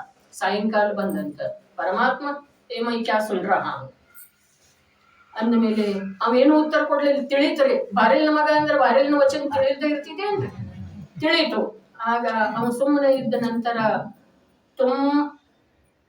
दो दिन पहले जाना है और शिविर पूर्ण होने के बाद 2 दिन बाद आना है ಅಂತ ಹೇಳಿದಾರಂದ್ರೆ. ಹೇಳಿದ್ರ ಅಷ್ಟೇ ಅಲ್ಲ, ಅದು ಅವ್ರು ಹೇಳಿದ್ರು ಅದು ಮಾತು, ಅದ್ರ ಪ್ರವಚನದೊಳಗೆ ಹೇಳಿದ ಮಾತು ಅದು ಅದ್ಭುತ ಇದೆ. ಸ್ವಾಮೀಜಿ ಜನ್ಮ ಜಯಂತಿ ಸಲುವಾಗಿ ಮಾತಾಡಿದ್ರೆ ಆ ವೇಳೆದೊಳಗೆ ಇದೆಲ್ಲ ವಿಷಯ ಬಂದಿದ್ರೆ ಏನು ಹೇಳಿದ್ರು ಅದರಲ್ಲಿ ಅವರ ಇದೆಲ್ಲ ಘಟನಾ ಅವರೇ ಹೇಳಿದ್ರು. ಇಲ್ದಿದ್ರೆ ಅವ್ರ ಮನಿ ಮಾತು ನಮ್ಗೆ ಯಾಕೆ ಗೊತ್ತಾಗ್ಲಿದೆ. ಅವರೇ ಹೇಳಿದ್ರು, ಪ್ರವಚನದಲ್ಲಿ ಹೇಳಿದ್ರು. ಅಭಿಷೇಕ ಪ್ರವಚನದಲ್ಲಿ ಹೇಳಿದ್ರು. ಮತ್ತು ಹೇಳಿದ್ರು परमात्मा को मैंने ऐसे बताया, तुम शिविर से पहले 2 दिन जा रहे हो, शिविर के बाद 2 दिन, ಶಿಬಿರ ಮುಗಿದ ನಂತರ 2 ದಿವಸದಲ್ಲಿ ನೀವು ಬರಬೇಕು ಇಲ್ಲ ಅಂತ ಹೇಳಿ ಅವೇನ್ ಅಂದಿಲ್ಲ, ಅವೇನು ಒಪ್ಪಿಗೆ ಕೊಟ್ಟಿಲ್ಲ. ಆದ್ರೆ ನನ್ನ ಮಾತನ್ನ ಮೀರುವಂತ ಹಿಮ್ಮತ್ ಮಾಡ್ತಾನೋ ಹೀಗೆ ನನಗೆ ಅನಿಸೋದು. ಈ ಪ್ರಕಾರ ಅವ್ರಿಗೆ ಸಂಸ್ಕಾರ ಇದೆ. ನಮ್ಮ ಮಕ್ಕಳು ನಮಗೆ ಆರೋಪ ಮಾಡ್ತಾರ್ರಿ, ಮಾಡ್ತಾರೋ ಅಥವಾ ಇಲ್ರಿ, ದಬಾಸ್ತಾರ್ರಿ ನಮ್ಮನ್ನ. ಆತ್ಮಹತ್ಯೆ ಮಾಡ್ಕೋತೆ ನೋಡು ಅಂತ ಹೇಳಿ ಹೇಳ್ತಾರ್ರಿ. ಪದ್ಮನ್ ಮಗ ಹೇಳಿದಿಲ್ಲ, ನೀ ಗಾಡಿ ಕೊಡಿಸದಿದ್ರೆ ನಾ ಆತ್ಮಹತ್ಯೆ ಮಾಡ್ಕೋತೇನೆ ಅಂತ. ಆತ್ಮಹತ್ಯೆ ಮಾಡ್ಕೊಳ್ಳಿಲ್ಲ, ಆದ್ರ ಆ ಭಾವದಿಂದ ಅವ ಸತ್ತ ಹೋದ್ರಿ. ಪದ್ಮಂದ ಏನ್ ಕೆಟ್ಟಾಯ್ತು, ಅವನ ಬಗ್ಗೆ ಏನು ಮೋಹಿತ್ತು ಅದು ತುಂದರಿಸಿ ಹೋಯ್ತಲ್ಲ, ಆಕೆದೇನ್ ಕೆಟ್ಟಾಯ್ತು ಹೇಳಿ. ಗಾಡಿ ಅಂತೂ ಕೊಡಿಸಲ್ರಿ ಆಕೆ, ಆದ್ರ ಅವನ ಭಾವ ಅಂತದ್ದಿರ್ತಲ್ಲ, ಗಾಡಿ ಕೊಡಿಸ್ತಿದ್ರ ಆತ್ಮಹತ್ಯೆ ಮಾಡ್ಕೋತೇನೆ ಅಂತೇಳಿ ಆ ಗಾಡಿಯ ಮೂಲಕನ ಅವನು ಮರಣ ಆಯ್ತು. ಇಂಥವ್ ಘಟನಾ ಅದಾವ. ತಂದೆ ತಾಯಿಗೆ ಎದುರುತ್ತರ ಕೊಡುವಂಥವ್ರು ಇರ್ಲಿಲ್ಲ, ನಮ್ಮ ಧಾರ್ಮಿಕ ಪರಂಪರೆಯೊಳಗಂತೂ ಇರುವುದಿಲ್ಲ. ಆದ್ರ ತಂದೆ ತಾಯಿಗೆ ಎದುರುತ್ತರ ಕೊಡುವುದ, ತಂದೆ ತಾಯಿ ಹತ್ರ ಹಠ ಮಾಡಿ ತಮ್ಮ ಅಭಿಲಾಷೆಗಳನ್ನು ಪೂರೈಸಿಕೊಳ್ಳುವುದ, ಇದೆಲ್ಲ ದಿಟ್ಟತನದ ಲಕ್ಷಣ. ತಂದೆ ಎದುರಿಗೆ ಮಾತನಾಡ್ತಾ ಇರಲಿಲ್ಲ. ಶ್ರೀರಾಮಚಂದ್ರನ ಉದಾಹರಣೆ ಇದೆಯಲ್ಲ, ನೀ ಮಾತು ಕೊಟ್ಟಿವಿ ನಿನ್ನ ಹೆಂಡತಿಗೆ, ಇಂದಿನವ್ರು ಅನ್ಬೇಕಾಗಿತ್ರಿ, ಅನ್ಬಹುದಾಗಿತ್ತ. ಸಹಜ ಅಂತಾರ್ರಿ, ಇಂದ ನಿನ್ನ ಹೆಂಡತಿ ಅಂತಾರ್ರಿ, ಅವು ಅನ್ನೋದಿಲ್ಲ ಸ್ವಂತದ ಅವ್ಗ. ಆಕೆಂತೂ ಮಲವು ಇದ್ದಳ್ರಿ, ಕೈ ನಿಂಗ್ ಮಾತು ಕೊಡೋ ಅವಶ್ಯಕತೆ ಏನಿತ್ತು? ನೀ ಮಾತು ಕೊಟ್ರೆ ನಾ ಯಾಕೆ ವನವಾಸಕ್ಕೆ ಹೋಗ್ಲಿ? ಏನೂ ಇಲ್ಲ, ಹೋಗಿಬಿಟ್ರಿ ಅಂತೇಳಿ ತಂದೆಯ ವಚನವನ್ನ ಪಾಲಿಸುವುದರಲ್ಲಿ ರಾಮನ ಉದಾಹರಣೆಯನ್ನು ಹೇಳುವಂತ ನಾಡ ನಮ್ಮದ್ರಿ.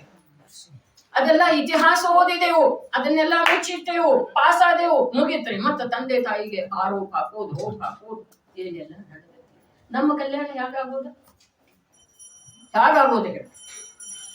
ನಮ್ಮ ಸಚ್ಚಾರಿತ್ರದಿಂದ ನಮ್ಮ ಕಲ್ಯಾಣ ಆಗೋದಿದೆ, ನಮ್ಮ ಸದ್ವಿಚಾರದಿಂದ ನಮಗೆ ಸುಖ ಆಗೋದಿದೆ. ದೀಪ ನನ್ನ ಮಯೂರ ಇಬ್ರು ಒಂದೇ ಕಾಣ್ತೀರಪ್ಪ ನನ್ನ ದೃಷ್ಟಿ ದೋಷ. ಅವ್ರಿಗೆ 3ನೇ ತಾರೀಕು 2ನೇ ತಾರೀಕು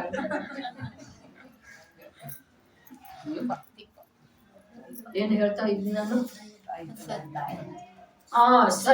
ಆಚಾರದಿಂದ ಸಚ್ಚಾರಿತ್ರದಿಂದ ಸುಖ ಆಗ್ತಿದೆ, ಸದಾಚಾರದಿಂದ ಜೀವನಿಗೆ ಒಳ್ಳೆಯ ಮಾರ್ಗ ಬಿಟ್ಟು ಹೋಗುದಿಲ್ಲ.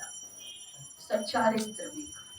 ಯಾರ ಮೇಲೆ ಅಷ್ಟು ಆರೋಪ ನಮ್ಮನ್ನು ಬೆಳೆಸಿದಾರೆ, ನಮ್ಮನ್ನು ಓಡಿಸಿದಾರೆ, ಇನ್ನು ನನಗೆ ಬೇಕೇ ಬೇಕಂತ ಅನ್ನೋದು ತಪ್ಪಲ್ಲೇನ? ತಮ್ಮ ಸ್ವಾಭಿಮಾನಕ್ಕೆ ವಿರುದ್ಧ ಅಲ್ಲೇನ? ವಿರುದ್ಧ ಅಥವಾ ನನಗಂಥ ಮನಿ ಬೇಕು, ನಾ ಏನ್ ನಿಮ್ ಪಾಲ ಕೇಳ್ಕದೇನೇನ? ಇಂದಿನ ಹೆಣ್ಮಕ್ಳನ್ನು ಅಂತಾರ್ರಿ. ಇಂದಿನ ಹೆಣ್ಮಕ್ಳು ಅನ್ಲಿಕ್ಕಿಲ್ಲ, ಇಂದಿನ ಹೆಣ್ಮಕ್ಳು ಸ್ವಂತ ಬೆಳೆಸ್ತಾರೆ. 10 ವರ್ಷದ ಹಿಂದಿನ ಹೆಣ್ಮಕ್ಳು ಅಂತಿರ್ತಾರೆ, ನಿಮ್ಮ ಆಸ್ತಿ ಎಲ್ಲ ನಿಮಗ್ ಬಿಟ್ಟು ಹೋಗ್ತೇನೇನಿಲ್ಲ, ನನಗಂಥ ಮನಿ ಬೇಕು, ಅವ್ರು ಅಷ್ಟು ವರದಕ್ಷಿಣೆ ಬಿಡ್ತಾ ಇದ್ದಾರೆ, ಅಷ್ಟು ಚಿನ್ನ ಕೇಳ್ತಾ ಇದ್ದಾರೆ, ಸರಿ ನನಗೆ ಅಷ್ಟು ಕೊಡ್ರಿ ಅಂತ ಹೇಳಿ ಅಂತಿದ್ರು. ಆದ್ರೆ ನಾವು ಯಾವತ್ತು, ನಾನು ಇಲ್ಲಿ ಜನವಾಣಿ ಎದುರು ಹೇಳ್ತಾ ಇದ್ದೀನಿ, 14ನೇ ವರ್ಷಕ್ಕೆ ಮದುವೆ ಆಗಿದೆ ಅಂದ್ರೆ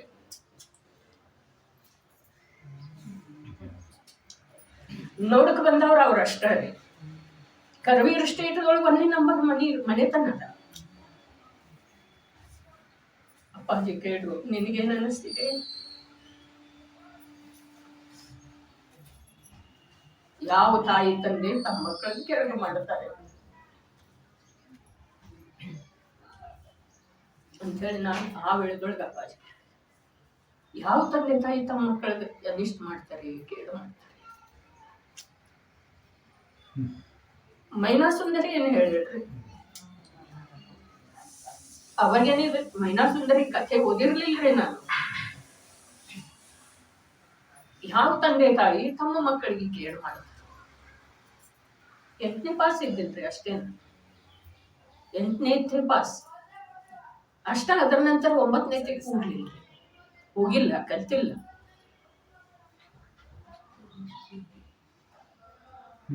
ಯಾವಾಗೂ ಅವ್ರ ಹತ್ರ ಕೊಡ್ಲಿಲ್ಲ, ಅವ್ರ ಎದುರು ಅವ್ರ ಕಣ್ಣಿಟ್ಟು ಮಾತಾಡ್ಲಿಲ್ಲ. ಅದುವೇ ನಮ್ಮ ಸಂಸ್ಕೃತಿ. ಯಾವುದೋ ಮನೆಯಲ್ಲಿ ಏನನ್ನೋ ನೋಡಿ ಯಾರೋ ಯಾವುದೋ ಪ್ರಕಾರದ ವಚನ ನಿನ್ನೆ ಮಧ್ಯಾಹ್ನ ಕೆಳಗಡೆ ಹೇಳಿದ್ದಾರೆ, ಯಾರಂತ ಅವರವರು ತಿಳ್ಕೊಳ್ಳುತ್ತಾರೆ. ಆದ್ರ ನಮ್ಮ ಮನೆತನಗಳನ್ನ ನೋಡಿದರೆ ನಮ್ಮಲ್ಲೇ ಪಡಸಾಲಿಗೆ ಬರುವ ಅಧಿಕಾರ ಇರಲಿಲ್ಲ. ಯಾವ ಹಣಕಾಸಿನ ವಿಚಾರ ಆಯ್ತು, ಇದಾಯ್ತು, ಯಾವ ವಿಚಾರ ಎಂದೂ ನಾವು ಪುರುಷರಿಗೆ ಕೇಳಿರ್ಲಿಲ್ಲ. ಇನ್ನು ಪ್ರಸಂಗ ಬಂದದ್ದಿದೆ, ನನ್ನ ಮೇಲೆ ಬಂದದ್ದಿದೆ ಅಂತ ಹೇಳಿ ನಾನು ಮಾಡ್ಬೇಕಾಗಿದೆ.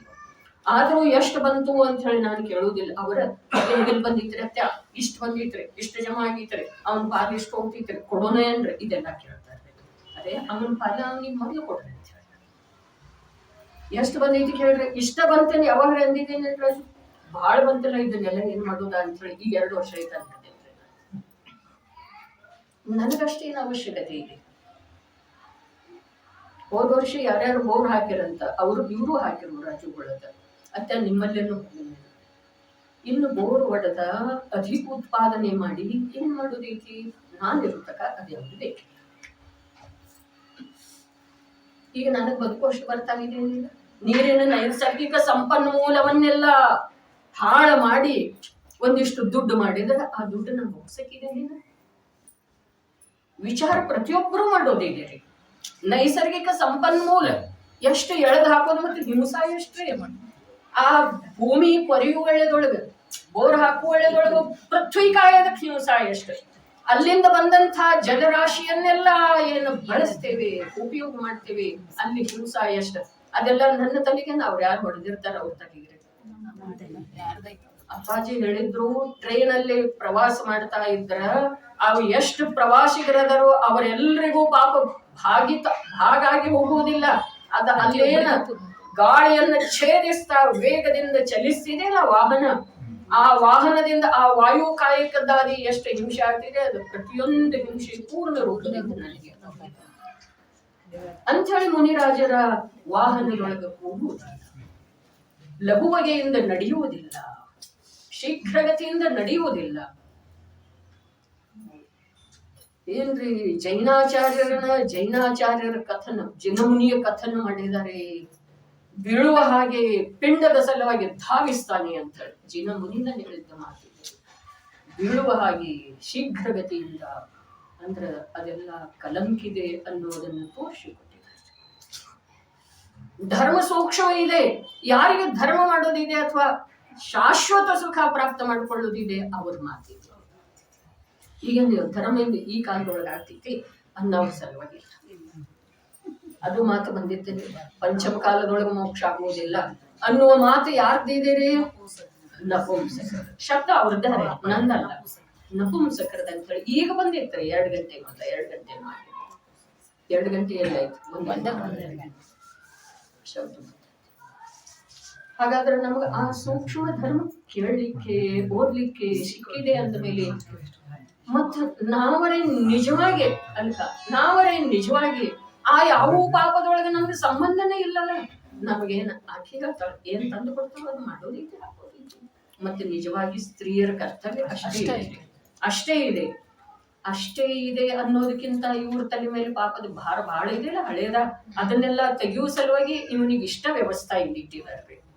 ಇದನ್ನು ಬಿಟ್ಟು ಅದನ್ನು ನಾನು ಮಾಡ್ತೇನಂತ ಇದನ್ನು ನಾನು ಮಾಡ್ತೇನಂತ, ನಾ ಗಂಡಸರಿಗಿಂತ ಮೇಲೆ ಆಗ್ತೇನಂತ, ನಾ ಪುರುಷನಿಗೆ ಸರಿ ಸಮಾನ ಅಂತ ಹೇಳಿ ಏನೇನು ಮಾಡ್ತಾ ಇದ್ದಾರೆ ಜೀವ. ಹಾಗಾದ್ರೆ ಆ ಜೀವಗಳ ಗತಿ ಏನು? ನಮಗೆ ಇರೋದ ಕೆಲವು ಅನುಕೂಲತೆನೂ ಇದೆ ಮತ್ತು ಪ್ರತಿಕೂಲತೆ ನಾವೇ ಸಂಪಾದನೆ ಮಾಡ್ತಾ ಇದ್ದೇವೆ. ಅದನ್ನ ಸ್ವಲ್ಪ ಸ್ವಲ್ಪ ಬಿಡ್ತಾ ಈ ಅನುಕೂಲತೆ ಮೂಲಕ ಅದನ್ನು ಬಿಡೋದಿದೆ. ರತ್ನಕರಂಡ ಶ್ರಾವಕಾಚಾರದೊಳಗೆ ಸದಾ ಸುಖದಾಶ್ರೀ ಹೇಳ್ತಾರೆ, ಅನಾದಿ ಕಾಲದಿಂದ ಕರ್ಮದ ಋಣ ಮಾಡ್ಕೊಂಡಿದೆಯಪ್ಪ. ಋಣ ಸಾಲಿದೆ ನಿನ್ನ ತಲೆಯ ಮೇಲೆ, ಕರ್ಮದ ನೀನೇ ಮಾಡಿದ್ದ ಸಾಲ. ಈಗ ಒಂದು ವೇಳೆ ಆ ಕರ್ಮ ಉದಯಕ್ಕೆ ಬಂತು ಅಂತಂದ್ರ ಮಹಾಭಾಗ್ಯ. ದೃಷ್ಟಾಂತ ಕೊಡ್ತಾರ, ಯಾವ ವೇಳೆದೊಳಗ ಯಾವನೋ ಮನುಷ್ಯನ ಹತ್ರ ಧನ ಅಧಿಕಿದೆ, ಆ ವೇಳೆದೊಳಗ ಸಾಲಗಾರ ಬಂದ ನಂದಿಷ್ಟು ಕೊಟ್ಟು ಬಿಡಪ್ಪ ಅಂತಾರ, ಸಂತೋಷದಿಂದ ಕೊಟ್ಟು ಬಿಡ್ತಾನೆ. ನಾಳೆ ಬಾ ಅನ್ನೋದಿಲ್ರಿ. ಅದೇ ಪ್ರಕಾರ ಈ ಮನುಷ್ಯ ಭಾವದೊಳಗ ಪಂಚಪರಮೇಷ್ಠಿಗಳ ಆಶ್ರಯ ರೂಪದ ಧನ ಇರುವ ವೇಳೆದೊಳಗ ಕರ್ಮದ ಸಾಲ ಕೊಟ್ಟು ಬಿಡೋಣ ಅಂತ. ಎಂಥ ಮಾತುಗಳದವ್ರಿ. ಅಂಥವೇ ಜನವಾಣಿಯ ಅವಲಂಬನೆ ಅಧಿಕ ಮಾಡಬೇಕು. ಅದರಿಂದ ಸದ್ವಿಚಾರಗಳು ತನ್ನಷ್ಟಕ ತಾನೇ ಮೂಡಿ ಬರ್ತವೆ. ಆ ಸದ್ವಿಚಾರದ ಅತಿರೇಕದೊಳಗ ಸಚ್ಚಾರಿತ್ರ ತಾನಾಗೆ ಬಂದ್ಬಿಡ್ತಾನೆ. ಚಾರಿತ್ರದ ಸಲುವಾಗಿ ಏನೂ ಮಾಡಬೇಕಾಗಿಲ್ಲ. ಸಮಯ ಏನೋ ಅವ್ರನ್ನ ಹೇಳಿದ್ರು, ಅದನ್ನು